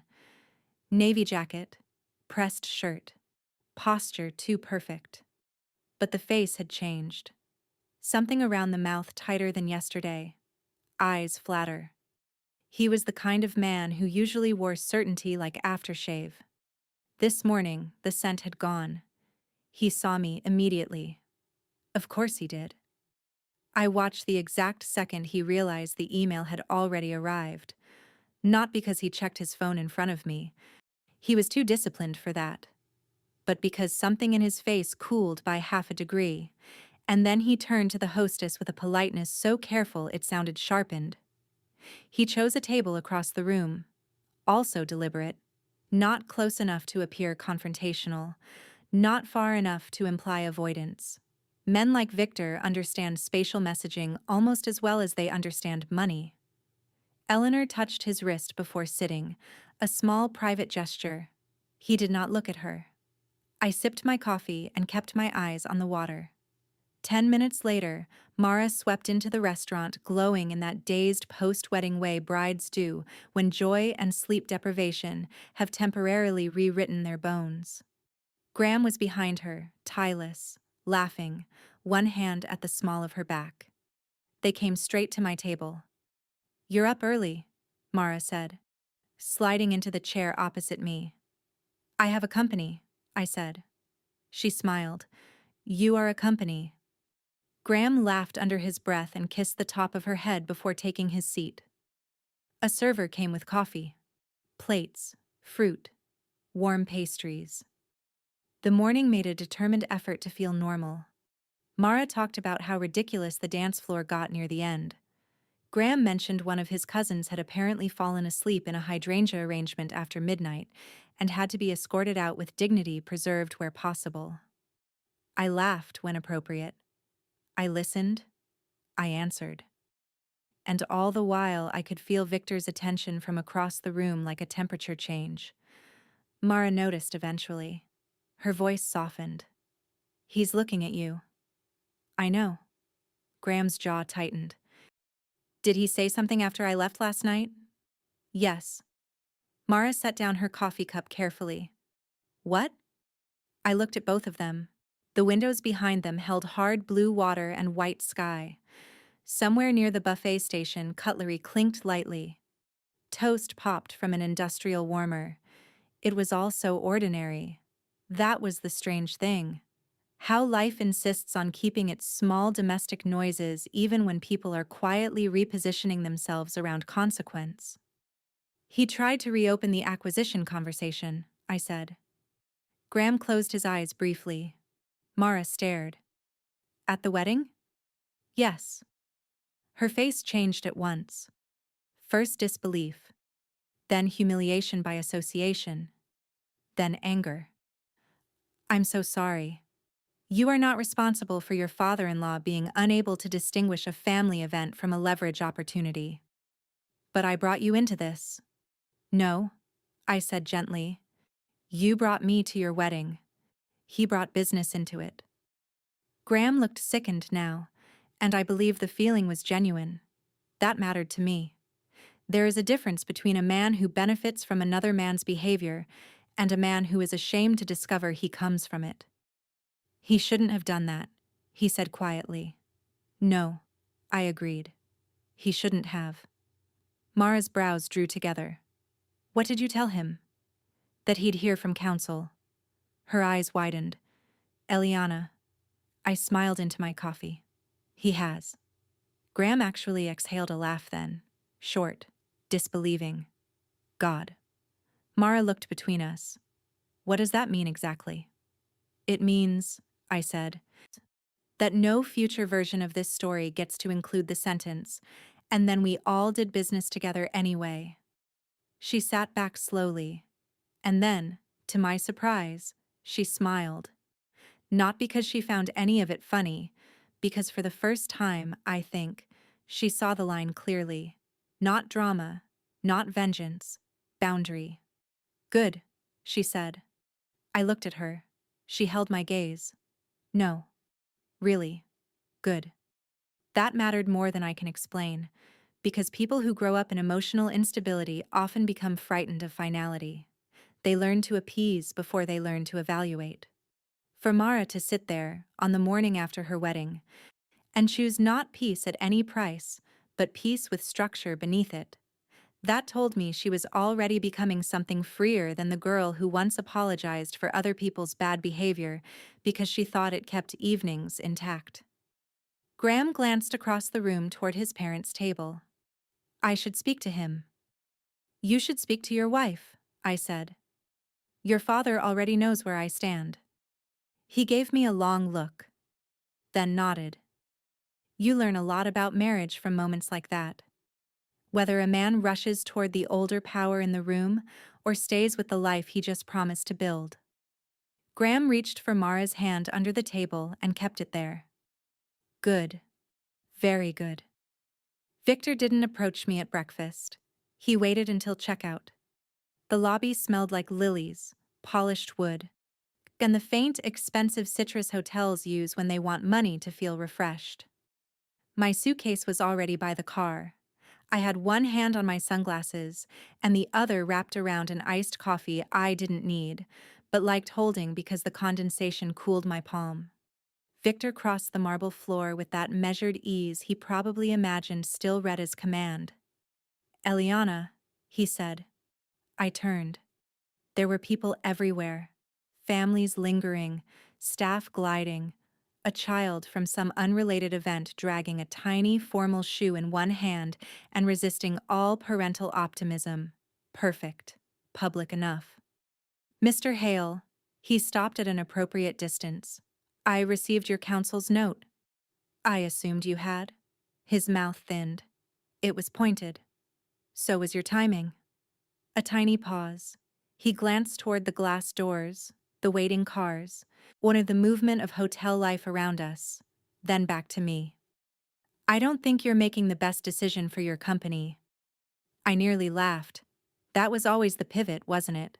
When domination fails morally, Men like him retreat to pragmatism as if economics itself is neutral and not something constantly shaped by the character of the people wielding it. I am making the best decision for my company, I said.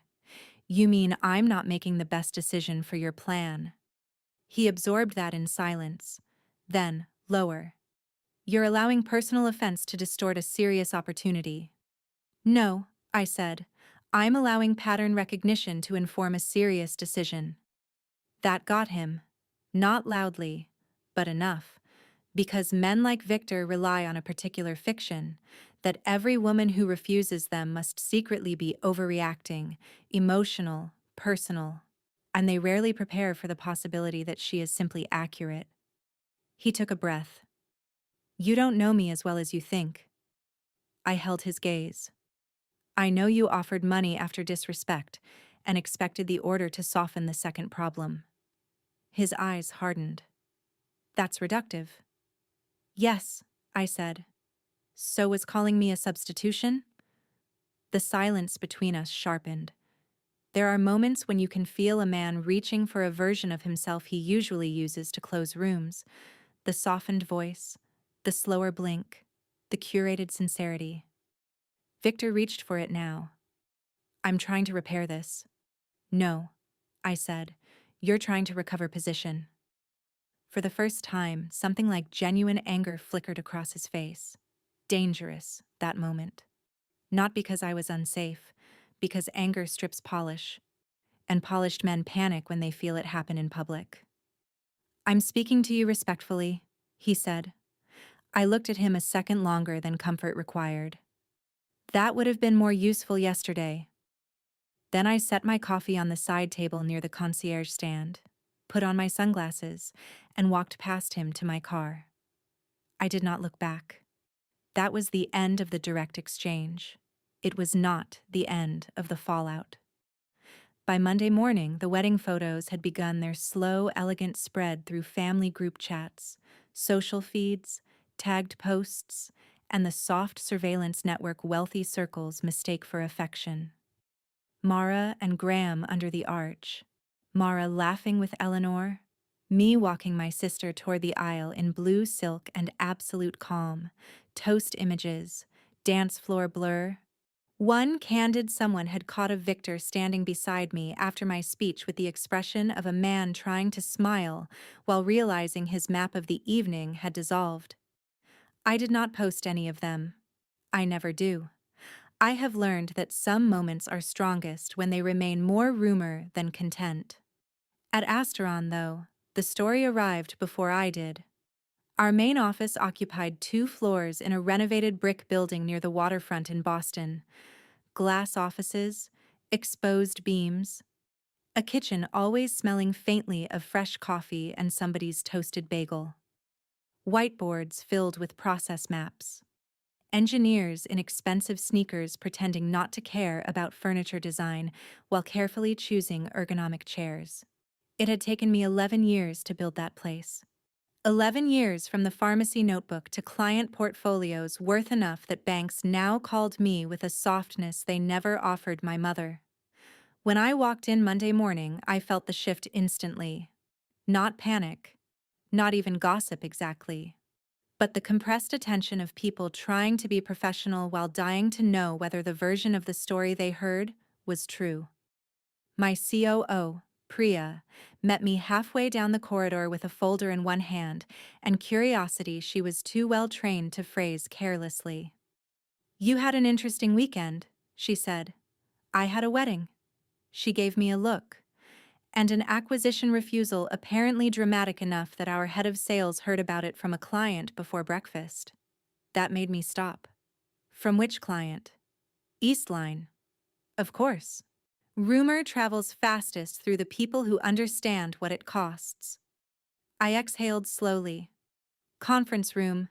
10 minutes. Priya followed without another word. She was one of the best decisions I ever made. 39, razor sharp, never impressed by theater, and gifted with that rare executive quality of distinguishing between urgency and noise without requiring anyone to flatter her while she does it. Once the door was shut, She sat across from me and folded her hands. How messy? Socially or strategically? Start with strategically. We declined Hale's revised offer. Final. No counter. She nodded once. Good. That was immediate enough to make me smile. No hesitation? I've met him, she said. Twice was enough. I leaned back. The conference room smelled like marker ink and the faint ghost of somebody's lunch from yesterday. Through the glass wall, I could see my team moving outside with laptops and coffees, and problems that still had clean edges. Ordinary work. My favorite kind. He's going to push, I said. He's already pushing, Priya replied. His people requested a clarity conversation with ours at 8:42. I told legal to sit on it. Good. She tilted her head. So what's the play? I smiled slightly. That is the question people ask when they think strategy is always aggressive. Sometimes the strongest play is withdrawal with documentation attached. We do nothing rash, I said. We tighten client communications, reassure Eastline and the other exposed accounts that service continuity is unaffected. We review every contractual dependency Hale companies currently have on our platform. And we make sure no one on this floor says a single sloppy word in writing. Priya's eyes sharpened. You think he'll retaliate? I think men like Victor often confuse blocked access with attack. She nodded slowly. Fair. Then she glanced at me more closely. This is personal. Not in the way he thinks. Meaning? I turned one of the pens on the table between my fingers. Meaning I don't care that he insulted me. I care that he revealed the kind of institution he would make us part of. Priya sat back. Then, with quiet satisfaction, yeah, that's why I work for you. That line stayed with me. Because a company is not just product or revenue, it is the moral atmosphere created by the decisions people watch you make under pressure. By Tuesday afternoon, Victor began trying different doors. First came his general counsel. Polite, urgent, requesting a non-adversarial follow-up discussion to make sure our position had not been misunderstood.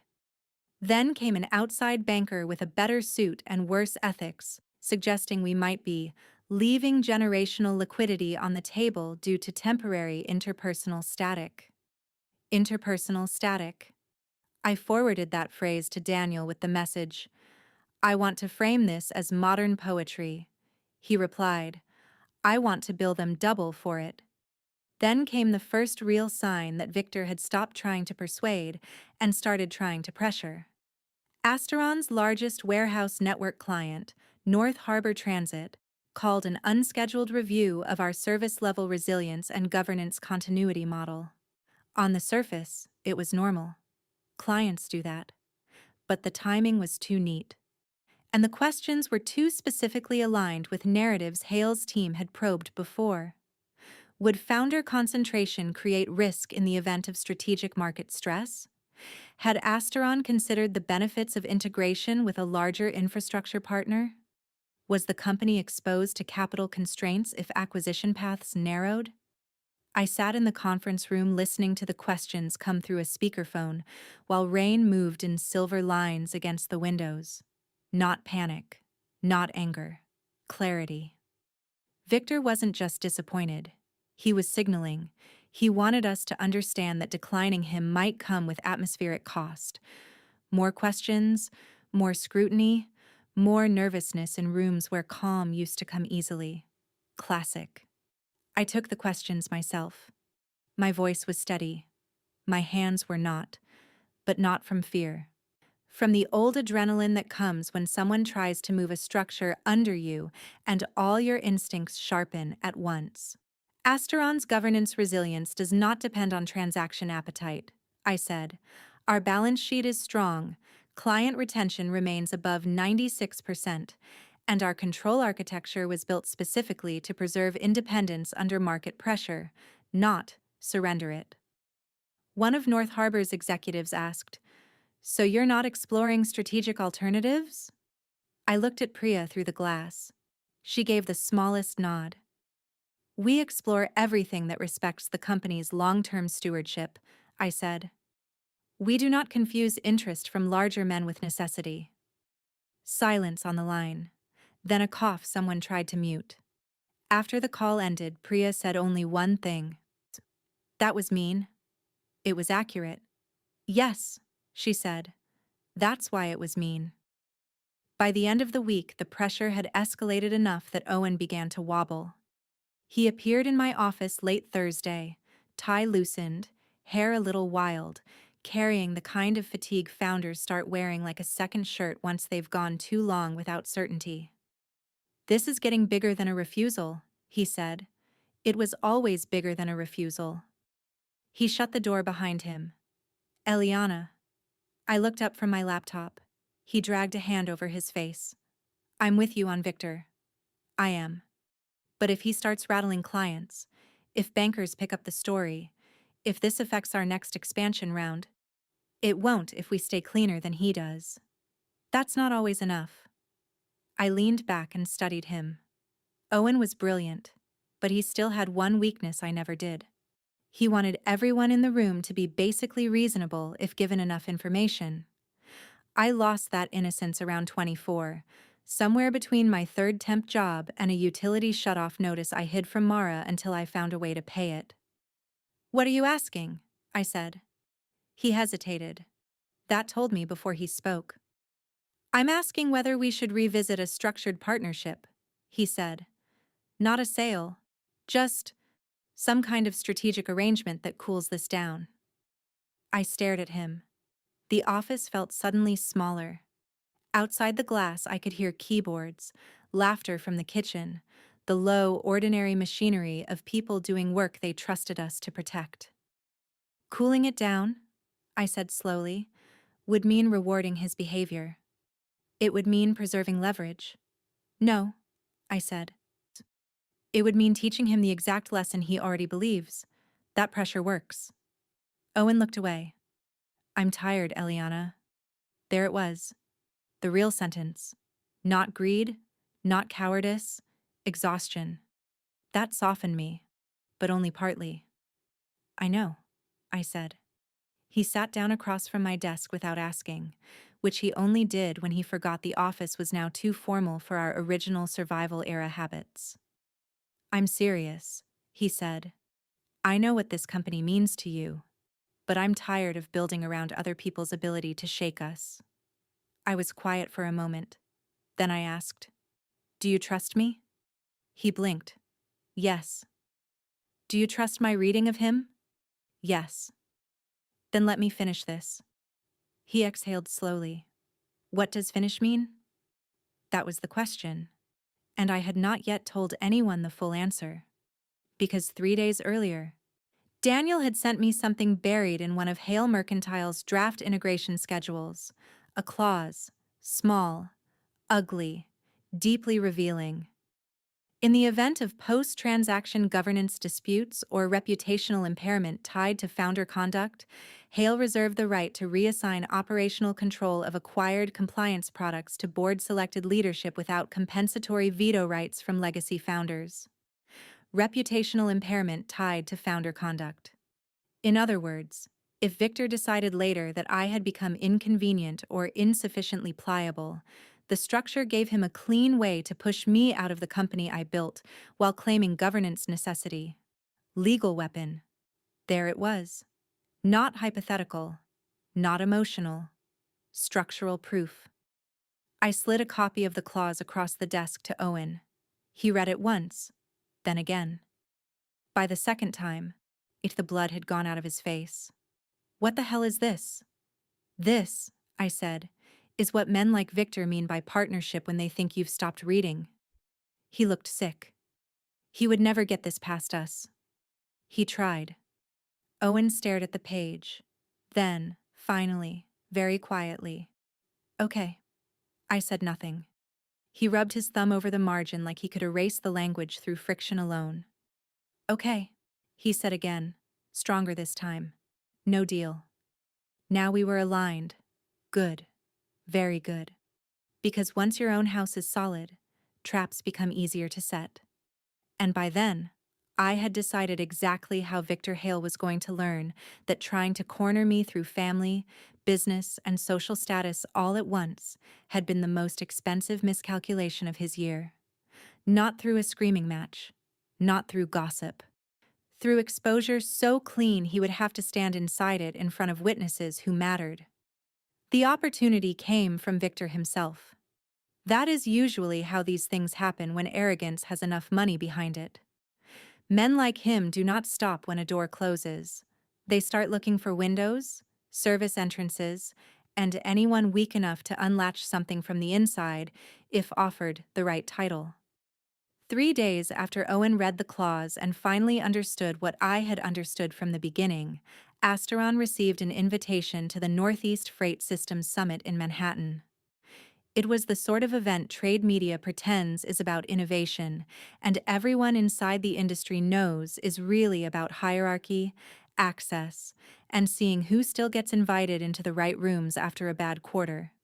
200 executives, panel discussions, hotel ballroom coffee, badge lanyards, people saying ecosystem as if they were not mostly talking about market share and control.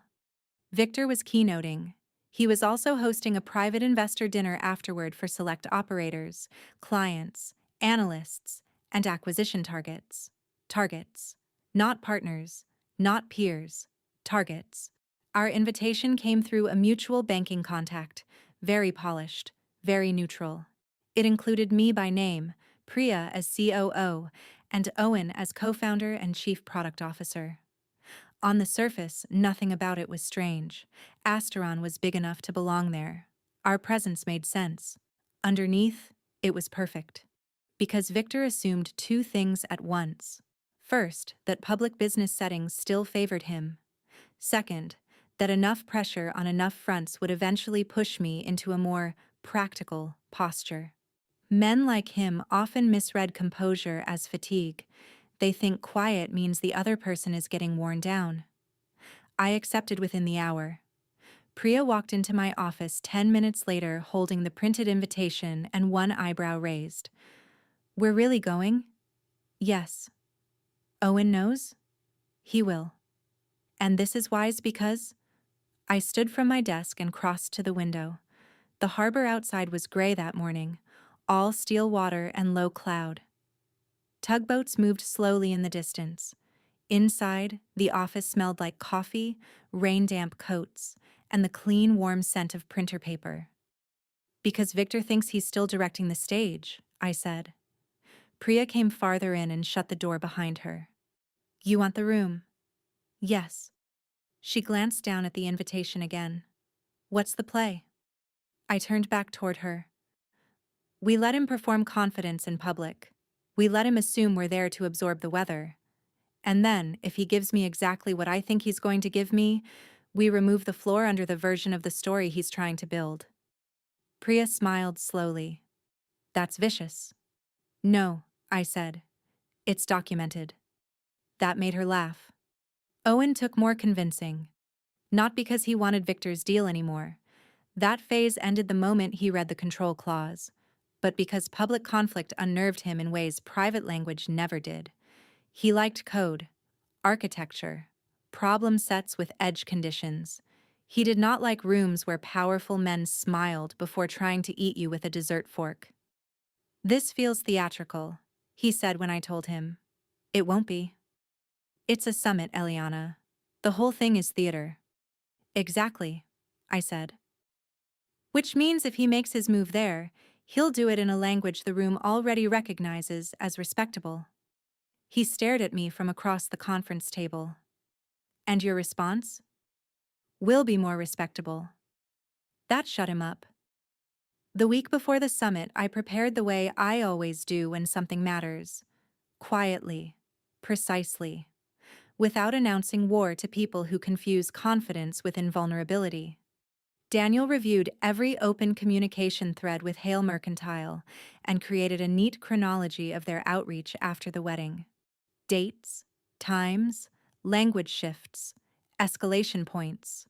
That timeline mattered because it revealed pattern. They increased pressure immediately after social humiliation. They reframed commercial urgency as governance concern once I refused.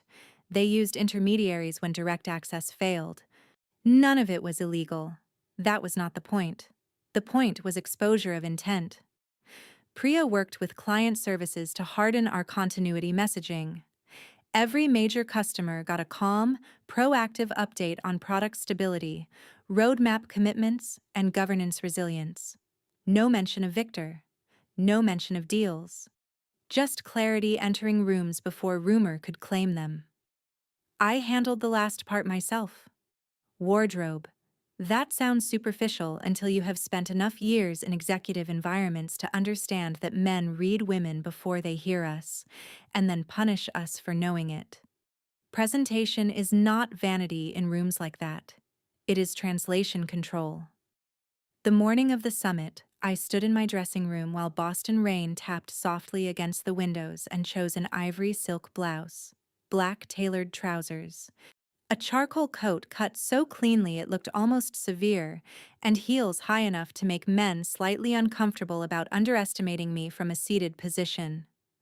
I fastened my watch, added pearl earrings, lifted my Birkin from the shelf, not because I needed it, but because it sent exactly the right kind of silent message to people who think old structures of power only belong to certain families. Then I paused and slid my mother's ring onto my right hand. For the dead. For the woman who left me paperwork instead of rescue, and, in doing so, gave me something better. By noon, we were in Manhattan. The hotel was one of those restored grand properties that smell permanently of polished stone, citrus oil, coffee, and money, trying not to sound vulgar. The ballroom had coffered ceilings, overbright chandeliers, and carpeting so thick it muted ambition into a glide, men in navy, women in excellent wool, assistants near the side walls pretending not to run the actual universe. Victor saw me before I reached registration. He was standing near the front of the room with two bankers and a port systems executive, laughing at something that probably wasn't funny enough to deserve the display. The moment his eyes found me, the laugh ended half a beat late. There it was again. That tiny friction point between expectation and reality. He recovered well. Better than most. "Eliana," he said when I approached. "Glad you could make it." His tone was warm enough for witnesses, neutral enough to deny history. I admired the effort. "Victor," I said. He nodded to Priya and Owen with professional politeness. They returned it in kind. Then he turned back to me. "I trust you received the revised materials." "We reviewed everything." "And?" I smiled. "And we're here for the summit." One of the bankers chuckled awkwardly because he sensed something but could not yet name it. Victor's expression didn't change, but his fingers tightened once around the edge of his badge. "Of course," he said. "Looking forward to your panel." That caught my attention. "My panel?" He held my gaze. "They moved you onto the afternoon governance discussion. Didn't anyone tell you?" "No. No one had." "Interesting." I glanced at Priya, who gave the slightest shake of her head. Owen's eyes narrowed. Victor had influenced the program. Not enough to be obvious. Just enough to place me in a public conversation about governance, continuity, and market consolidation while his own pressure campaign against us remained politely off stage. That was either careless or unbelievably arrogant. Maybe both. "Then I'm sure it will be lively," I said. His smile returned. "I suspect so." The day unfolded exactly the way industry gatherings always do. Badly microwaved breakfast pastries pretending to be premium, panels full of men explaining digital transformation as if they discovered software in 2018, side meetings in ugly carpeted corridors, private deals hidden inside coffee lines. I attended what I needed to, took notes, spoke with clients, avoided useless people. All normal. But underneath the normal, I could feel Victor's choreography. He was placing people near us, introducing the right banker to Owen, letting one investor casually mention how hard independent scaling had become in current markets, sending a senior operations executive over to Priya with some vague concern about market confidence around founder concentration. Nothing blunt, nothing actionable, just strategic atmosphere. Classic again. By 2:30, I knew what he was trying to do. He wanted the room to absorb a softened narrative before the governance panel. Asteron was impressive but exposed, founder-led but vulnerable, strong product, uncertain future. If he could seed enough of that tone beforehand, any public exchange later would land inside a frame he already partly owned. Unfortunately for him, he underestimated how much I enjoy a frame when it's visible enough to take apart. The governance panel was held in a smaller ballroom with round tables, stage lighting too bright for human skin, and the smell of overbrewed coffee lingering under everything. About 120 people attended: investors, operators, counsel, two trade reporters, and the sort of executive audience that looks half bored until the word control enters a sentence. Victor was not on the panel. He sat front row. Of course he did. The moderator was an economic journalist with expensive glasses and the aggressive calm of a woman who knew exactly when a room was about to become interesting. Beside me sat a private equity partner, a port infrastructure CEO, and an academic nobody would remember 10 minutes after the event. I was last in the introduction line, which meant attention had already softened by the time my name was read. Good. I prefer surprise. The first 20 minutes were standard enough. Each consolidation trends, risk resilience, leadership structures, founder succession. The usual polite language people use when talking about money-destroying character at scale. Then the moderator asked the question that changed the room. What's the most underestimated governance risk in founder-led companies right now? The private equity partner said informality. The port CEO said key person dependency. The academic said cultural lag, which is the sort of answer academics give when no one with payroll responsibility is listening closely. Then it came to me. I folded my hands in my lap and looked at the audience. The most underestimated risk, I said, is strategic courtship by people who mistake access for alignment. The room sharpened immediately. I continued before anyone could flatten it. Particularly in sectors where relationships and technical continuity matter, the real danger isn't always founder overreach. Sometimes it's external power trying to accelerate trust before character has earned it. Very still now. Very good. I kept my eyes on the room, not Victor. I think a lot of operators make the mistake of treating term sheets as if they are morally neutral. They're not. The structure tells you what the buyer believes power should look like after the honeymoon language is over. The moderator leaned forward. Can you give an example? Yes, I said. Any structure that uses vague reputational triggers or governance instability language to quietly strip legacy founders of real authority after acquisition is not partnership. It's delayed dispossession with nicer fonts. That one hit like a slap in silk gloves. And I heard someone in the second row inhale audibly. Front row, Victor went completely still. The moderator blinked once, sensing blood. So your position is that some acquisition language is essentially a control trap? My position, I said, is that if a party respects what you built, they don't write clauses designed to remove you the second your independence becomes inconvenient. Now the room was alive, not noisy, not chaotic, alive in that alert executive way when everyone present understands that a specific person is being described without anyone having yet violated the rules of public speech.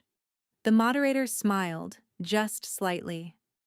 And how should founders respond when those dynamics appear? I smiled back. Read past the valuation headline, watch the timing. And pay close attention when respect arrives, only after social embarrassment or failed pressure. That did it. Because now, even the people who didn't know the full backstory could feel the shape of it. Something had happened. Something recent. something polished and ugly. The trade reporters were both writing now. I looked down toward the front row for the first time. Victor was staring at me, not blinking, not smiling, not pretending anymore. That was when the moderator made the choice I will forever appreciate her for. She looked directly at him. "Mr. Hale, you're in the audience, and your firm has been active in this space. Would you care to respond?" A collective silence moved through the room. He had two options: decline and look implicated, or speak and risk giving me exactly what I needed. He stood. Of course he stood. Victor took the handheld microphone from the aisle attendant with the ease of a man who has spent his life believing public speech improves any structure as long as he remains inside it. His voice, when it came, was smooth. "I'd simply say that in serious markets, scale requires realism. Founders often personalize what are really standard governance protections. Integration requires trust on both sides." There was a murmur of agreement from one or two tables. Weak, reflexive, banker noise. I took the panel mic before the moderator even had to offer it. "Then trust should probably begin before the pressure campaign," I said. The room went dead quiet. Victor's expression changed by a fraction. He answered too quickly. "I'm not sure what you mean." That was the mistake, because now he had asked. I looked at him with complete calm. "I mean revised terms sent during a family wedding after prior refusals. I mean intermediaries suggesting market discomfort when direct access fails. I mean governance concerns suddenly appearing after a personal no." There it was. No accusations, no raised voice, just sequence, pattern. Documented behavior translated into plain English under stage lights. Victor's jaw tightened. "I think that's a mischaracterization." I nodded once. "Then I'm sure counsel would be delighted to compare timelines." A sound moved through the audience then. Not a gasp. More dangerous than that. Recognition mixed with restrained delight. The sort of reaction executives have when someone finally says aloud what the room has suspected but not yet heard cleanly enough to use. Victor held the microphone in one hand and said nothing for one full second too long. That was his public humiliation. Not my speech at the wedding. Not even the panel answer itself. That pause. That one immaculate second in front of investors, clients, press, and operators where he had no elegant response because the facts beneath the politeness were suddenly visible, and everyone watching understood that he had tried to turn personal access into commercial leverage and had been caught in the translation. The moderator rescued the room before it became indecorous. "Well," she said lightly, "that seems like an excellent reminder that governance is not just structure, it's behavior." Laughter. Nervous. Knowing. Enough to let the panel move on while preserving the damage. Victor sat down. He did not speak again. After the session, my phone began vibrating before I even reached the side corridor. One text from Daniel. "Did you really just do that on stage?" One from Priya. "I need this transcribed and framed." One from Owen. "I may be in love with your brain." I ignored all three because Victor was coming toward me. He moved faster this time. No witnesses close enough to make him comfortable, but not so private the scene could be hidden if it went badly. We stopped near a side alcove outside the ballroom where the air smelled like coffee, old carpet, and the floral arrangements someone had placed too near the heater. "You had no right," he said quietly. Interesting. No greeting, no polish. We were past that. "I had every right," I said. "I was asked a governance question." "You made a professional matter sound sordid." "No," I said. "You made a sordid move inside a professional matter." His eyes flashed. "That panel was not the place for insinuation." "Then your son's wedding was not the place for acquisition pressure." He went silent. "Good. Because once men like Victor lose rhythm, they tend to reach for force." "This is exactly what I meant," he said. Personal offense, distorting judgment. I looked at him a long moment. I am starting to think, I said, that calling women emotional is the only governance framework you've ever consistently trusted. That one landed deep. His face actually changed. For a second, I saw not just anger but exposure.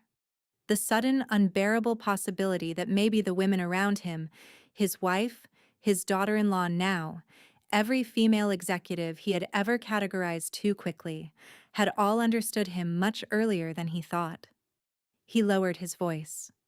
You're making an enemy where you don't need one. I smiled slightly. No, I said. I'm revealing one you hoped would stay better dressed. Then I walked away. That should have been the end of it. It wasn't. Because by evening, the clip from the panel had begun circulating privately through industry chats. Not public viral, not headline news, nothing dramatic enough for mainstream attention. Just the exact kind of circulation that matters more in business. Investors sending it to counsel. Operators forwarding it with one-line comments. Clients asking quiet questions. Trade editors wondering whether a larger story existed under the surface. Victor's name wasn't mentioned in the clip. It didn't have to be. The people who needed to understand already did. And once they did, the collapse accelerated faster than even I expected. By the next morning, Victor's calls were no longer being returned at the speed he was used to. That was the first visible crack. Not some dramatic board suspension, not a screaming confrontation in a glass office. Those things come later, if they come at all. The first real consequence for men like Victor is almost always friction. A delayed response, a meeting moved, a banker suddenly in transit, a client wanting to revisit assumptions, respect cooling by degrees until one day the room they thought belonged to them starts sounding slightly different when they walk into it. I knew it had started before anyone told me because my inbox changed texture. North Harbor sent a note thanking us for our clarity and asking for an expanded roadmap session next week. Two prospective enterprise clients who had been slow and vague for months suddenly asked whether we had availability for live demos before quarter end. A trade editor I respected emailed, asking if I'd be willing to speak off the record about founder governance and buyer overreach in logistics software. And then Daniel called. Not texted, called. I was in the back seat of a car heading from Manhattan to Boston, rain needling softly against the windows, the city flattening into gray glass and brake lights around us. My heels were off.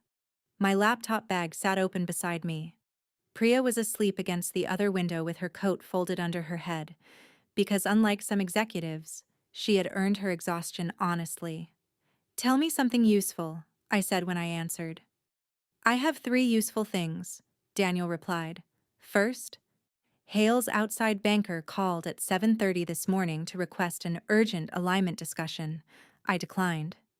Good.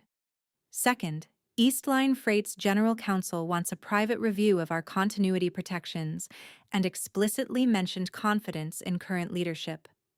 That one made me smile. And third, Daniel said, Victor's panel appearance appears to have raised concern at Mercer Coastal Capital. That name mattered.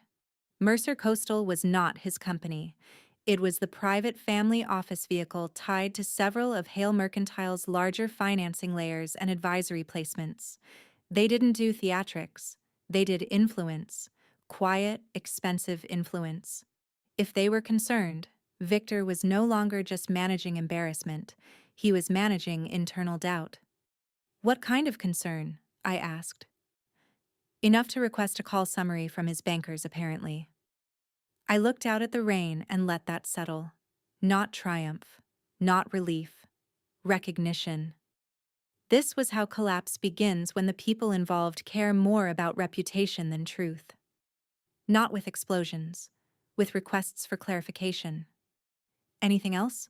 I asked. One more thing, Daniel said. I strongly suggest you do not speak to Victor directly again. That wasn't on my calendar. I'm serious. So am I. He paused.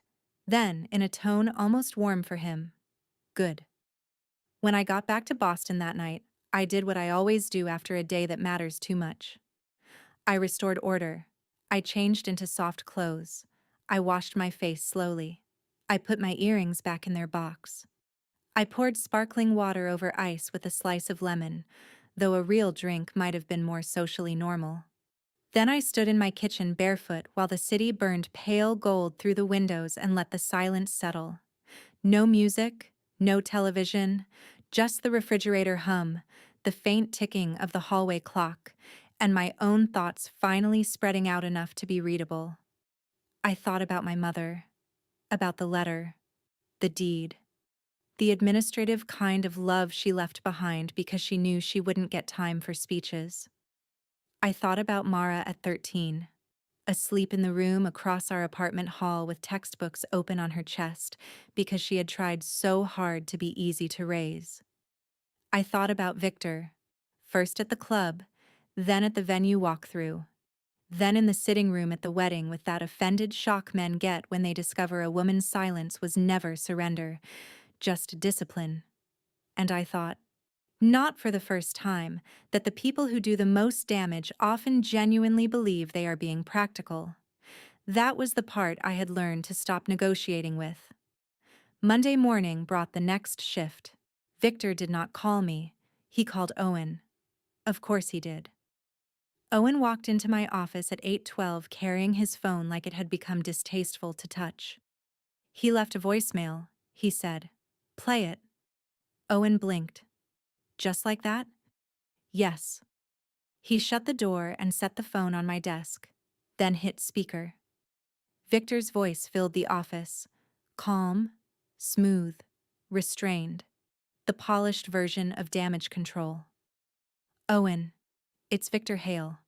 I wanted to reach out directly because I think there may be an opportunity to lower the temperature here and separate signal from noise. I've always respected strong builders, and I'd hate to see emotional misreadings interfere with a genuinely valuable strategic path. Give me a call when you have a moment." I looked up. Owen looked back at me, expression flat. "There it is," I said. He folded his arms. "Emotional misreadings." "Yes." He really said that. "Yes." Owen exhaled through his nose, half laugh, half disgust. The office smelled like morning coffee and fresh paper. Outside the glass walls, people were beginning to settle in for the day, laptops opening, chairs moving, somebody laughing too loudly near the kitchen. Real work.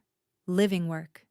The sort Victor liked to describe in terms of strategic assets while other people actually did it. "You know what gets me?" Owen said. "Not even the pressure. In the confidence that I'd be easier. He thought you were tired enough to want relief. I am tired. I know." He ran a hand through his hair. "I'm not that tired." That mattered. I nodded once. "Good." Then I forwarded the voicemail to Daniel and Priya with one line, for the archive. By midday, the investor dinner from the summit had started producing its own aftershocks. Two people who had attended reached out independently asking whether Hale's acquisition style had become more aggressive recently. One used that exact phrase, more aggressive recently, which meant the room had not just understood what happened on the panel, it had started integrating it into Victor's wider profile. That is how reputational decline actually works. One visible moment doesn't destroy you by itself. And it simply gives everyone else permission to reinterpret what they were already uneasy about. And once that starts, everything old begins to look new in the worst possible light. 3 days later, Eleanor called. Not Victor's office, not family council. Eleanor herself. I was in my apartment reviewing a renewal deck with one shoe off and one still on, because I had walked in from work and not yet fully arrived in my own body when I saw her name on the screen. For a second, I considered letting it go to voicemail. Then I answered. "Eliana." "Eleanor." Her voice was measured but thinner than usual. "Am I catching you at a terrible time?" "No. What do you need?" A pause. I'm not calling on Victor's behalf.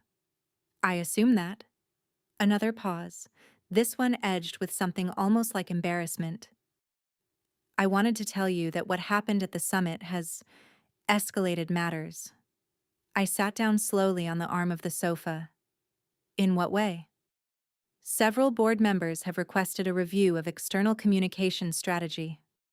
One investor has asked whether Victor should continue serving as primary M&A lead while the market narrative is unstable. Unstable market narrative. Elegant language, for he made himself radioactive in a room full of witnesses. I see, I said. And Graham is furious. That one I had expected. Mara? I asked. Eleanor exhaled softly. Mara is trying very hard to be gracious, which, to be honest, is one of the things I'm beginning to understand more clearly about the women around my husband. He has depended on that quality for longer than any of us should have allowed. The honesty of that made me close my eyes briefly. And why are you telling me this? I asked. Because that mattered. Motivation always matters. I suppose, she said carefully, because I wanted you to know that you were not unreasonable, not in the wedding, not after. And perhaps because in my experience, women are too often asked to doubt their own clarity the moment men with stature call them difficult. I was quiet for a moment. Then I said, "Thank you." She let out a breath that sounded almost relieved. "I wish I had interrupted sooner," she said. "You did what you knew how to do." "Yes," she said. "That may be the problem." We ended the call gently. No grand emotional closure, no sudden intimacy, but something between us shifted into honesty, and honesty, even late, is worth more than polished manners offered on time. That weekend, Mara and Graham came to Boston, not for drama, not for intervention, just dinner. I cooked because I wanted to. Braised salmon, lemon potatoes, green beans with garlic, a salad Mara likes because it tastes like the version of adulthood she once thought only happened to other people. The apartment smelled warm and real by the time they arrived. Butter, roasted lemon, wine breathing on the counter, rain on the windows. The harbor outside washed in blue-gray and silver under a cold spring sky. Mara hugged me longer than usual at the door. Graham brought dessert from the pastry shop downstairs, even though I always tell him not to, because I already buy too much sugar when I'm stressed. We ate at the table by the window. No formal agenda, just life moving around the edges of the thing nobody wanted to name first. Mara told me about the first week of marriage like it was some beautiful administrative miracle. Shared closet logistics, too many thank you notes, the way Graham leaves cabinet doors open and swears he doesn't. I watched her laugh and felt that deep old ache of relief again. She had safety now. Not perfect. Nothing human is perfect. But safety. Enough to let her be ordinary. People underestimate what a luxury that is. Eventually, Graham put down his glass. "I need to say something." Mara glanced at him, then at me. He looked directly across the table. "I'm sorry for my father," he said. "Not because I think I own his behavior. I don't. But because you should never have had to protect this marriage from the man who helped create me." That was a good sentence. Hard-earned. Honest. I set down my fork. "You don't have to apologize for existing inside his family," I said. "No," he replied. "But I do have to be clear about where I stand now that I understand the pattern better." Mara reached for his hand. He continued. "If he tries to bring business pressure anywhere near our marriage again, he loses access. Full stop." Mara looked at him, surprised and moved all at once. I looked at him too. "Have you said that to him?" "Not yet." "Say it once," I said. "Not twice." He nodded. That was the moment I knew Mara had chosen well. Not because he was perfect, Because he understood that boundaries stated once and enforced are more loving than endless negotiations disguised as patience. After dinner, while Graham loaded the dishwasher badly and Mara corrected him in the gentle tyrant tone wives are apparently issued within 72 hours of marriage, my phone buzzed. Priya. I stepped onto the balcony to answer. The night air smelled like salt and wet stone from the harbor. Tell me. Hale Mercantile just announced an internal strategic reorganization. I smiled without meaning to. That was quick. Victor's no longer leading external acquisition review. They're calling it role refocusing. Role refocusing. That made me laugh softly into the dark. Anything else? One analyst note already flagged possible confidence erosion in executive transaction discipline. Which is banker for he embarrassed the adults. God, I love adults when they're cruel in complete sentences. Priya snorted. Thought you'd enjoy that. I did. But again, what I felt wasn't glee. It was completion moving one step closer. Victor's humiliation had become organizational. That mattered because it meant no one could later rewrite it as a personality conflict with me. Institutions only move that way when enough of the right people have lost faith in the same pattern. And patterns, once named, are very hard to reseal. The following Tuesday, I received a message from Victor. Not through counsel, not through Owen, not through a banker. Directly.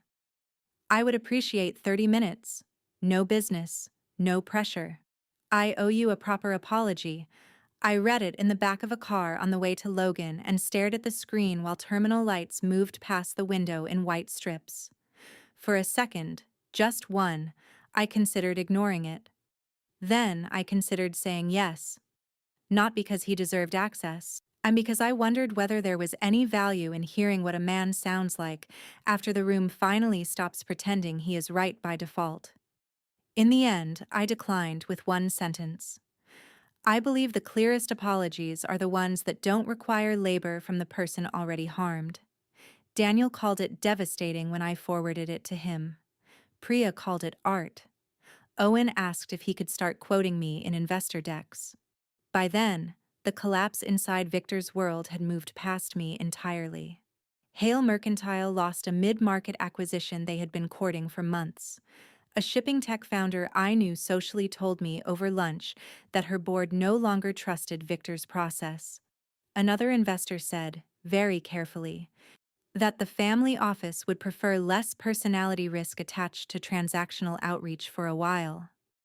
Less personality risk. I nearly applauded the phrase. At home, the family collapse looked different. Eleanor moved into the guest wing of their Connecticut house for space, according to Mara. Graham stopped taking his father's calls every day. Victor, for the first time in what sounded like his whole adult life, encountered not rebellion exactly, but refusal. The quiet kind. Wife, less available. Son no longer eager to smooth things. Daughter-in-law impossible to use as optics, because she now saw the machinery too clearly. He had not just lost a deal. He had lost the invisible female labor that made his authority feel less lonely from the inside. That is often the deeper collapse for men like him. Not public embarrassment. Our domestic stillness. He sent flowers to Mara and Graham for their 1-month anniversary. Mara thanked him politely. Nothing more. No family dinner, no extra warmth. Just civility with edges. I was absurdly proud of her. A month later, North Harbor expanded its contract with Asteron. Then East Line did too. Then a European compliance group we'd been quietly pursuing signed a 3-year enterprise agreement after one of their directors said, off the record, "We prefer founders who understand stewardship over spectacle." That line went into my notebook. Some sentences are too exact to trust to memory alone. Life got bigger after that in the way real success gets bigger, not louder, just wider. More room, better sleep, fewer emergencies per quarter, stronger bench, smarter clients. I promoted Priya formally. gave Owen the development resources he'd needed for 2 years, opened a small satellite office in Rotterdam because the market logic finally made sense, and, for once, I was making decisions from expansion rather than recovery. And at home, in the private life, I no longer apologized for making beautiful. Peace became ordinary enough to stop feeling fragile. I replaced the sofa in my apartment with one deep enough to actually lie across during Sunday rainstorms. I bought better sheets. I kept fresh peonies in the kitchen when they were in season because my mother loved them, and because I was finally at an age where beauty no longer felt like something I had to delay until every practical thing was solved first. One Friday evening in June, Mara came over with takeout and a cardboard box of old photos she found while unpacking wedding gifts. We sat on the floor in the living room with noodles going cold between us, sorting through snapshots of our old life. Our mother in oversized sunglasses outside a hardware store. Me at 19 with terrible hair and too much determination. Mara in a school uniform 3 sizes too big because children grow faster when there isn't enough money for proper timing. At one point, she picked up a photo of me standing in our old apartment kitchen, 24 years old, stirring something at the stove with one hand while holding a stack of bills in the other. "You looked so tired," she said. I looked at the picture. "Yes." She leaned her head lightly against my shoulder. "I didn't know how much." "I know." There was no need for apology this time. That was what healing had changed. And it had removed the need for us to translate love into guilt every time the past became visible. A few weeks after that, I got one final piece of news about Victor. He had accepted a transition to advisory capacity at Hale Mercantile. Advisory capacity. There it was. The last upholstered phrase in the series.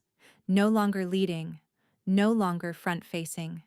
Still expensive, still technically important, but moved sideways into the decorative dignity companies give men they can't keep in charge without signaling poor judgment. When I heard, I was standing in my office at dusk with the skyline lit beyond the windows and a glass of champagne in my hand because we had just closed the Rotterdam launch. Priya had opened the bottle. Owen made a speech too earnest to survive in writing. The office smelled like citrus peel, toner heat, Wayan in celebration trying very hard not to become sloppy. I did not feel triumphant. I felt what I had felt all along whenever consequence finally arrived in full form. Tired first, then grateful. Because by then I was no longer waiting for other people's recognition to stabilize my own sense of what had happened. Victor's demotion did not prove I had been right. I had known I was right in the venue walkthrough when he called me a substitution. What it proved was simpler and sadder. Character always reaches operations eventually. That night, after everyone left, I stayed in the office alone for 10 minutes. City lights below, quiet HVAC hum overhead. My reflection faint in the glass. I thought about the version of me at 23 sorting debt papers under a dim apartment light, convinced survival itself was the entire future. I thought about the storage unit, the deed, the spreadsheets, the train rides. Mara at 13 asking if we were going to have to move again. My own voice telling her no before I had any clean way to make that true. And then I thought about the wedding. Victor's face when I said Asteron. Mara crying. The room listening. The simple unbearable thing that happened when the truth entered and refused to be reseated as decor. There are people who will call stories like this revenge stories. They're wrong. Revenge is noisy in the imagination. It burns hot. It wants witnesses for the pain it returns. This was never that. This was boundary meeting daylight. This was a woman deciding that late respect does not repair early contempt, and then organizing her life accordingly. If I learned anything worth saying out loud, it's this. A lot of people do not respect women until they discover the price tag attached to underestimating them. The title, the company, the trust, the deed, The number in the account, the panel invitation, the room full of people suddenly listening. But that version of respect is counterfeit. It's fear with better posture. Real respect shows up earlier. It shows up in how someone speaks to you before they know what you own. It shows up in whether they ask instead of assume. Whether they recognize care as power instead of support work they can minimize because it came in a woman's voice. Whether they can stand near quiet competence without trying to recategorize it into something smaller just to soothe themselves. The people who fail that test do not deserve endless chances to revise the meaning of your silence. Let them misread you once, maybe twice, then let the record stand. You do not have to explain every sacrifice to prove it counted. You do not have to perform exhaustion so other people believe you earned your peace. And you absolutely do not have to sell your life to the first man who notices its value after trying to diminish the person living inside it. Sometimes the strongest thing you can do is decline. Decline the deal. Decline the apology meeting. Decline the version of the story where your pain becomes a misunderstanding because someone powerful has finally learned your name. And then keep building. Keep building until your life is so structurally yours that disrespect has nowhere left to land except outside the walls. Tonight, as I'm telling you this, I'm home. The city is quiet beyond the windows. There's champagne in the fridge from the office celebration, though I may leave it unopened. Mara is married to a good man. Graham has learned how to stand up to his father without turning into him. Eleanor sends handwritten notes now, and they are warmer than they used to be. Owen still forgets lunch when he's deep in product design. Priya still terrifies weak men in meetings, which I consider a public service. And me? I'm alone in the best way. Peaceful. Free. Not because the world finally noticed me, because I stopped needing the world to notice in the right order before I trusted what I had already built. If this story hit home for you, tell me where you're watching from and what part stayed with you most. End of story.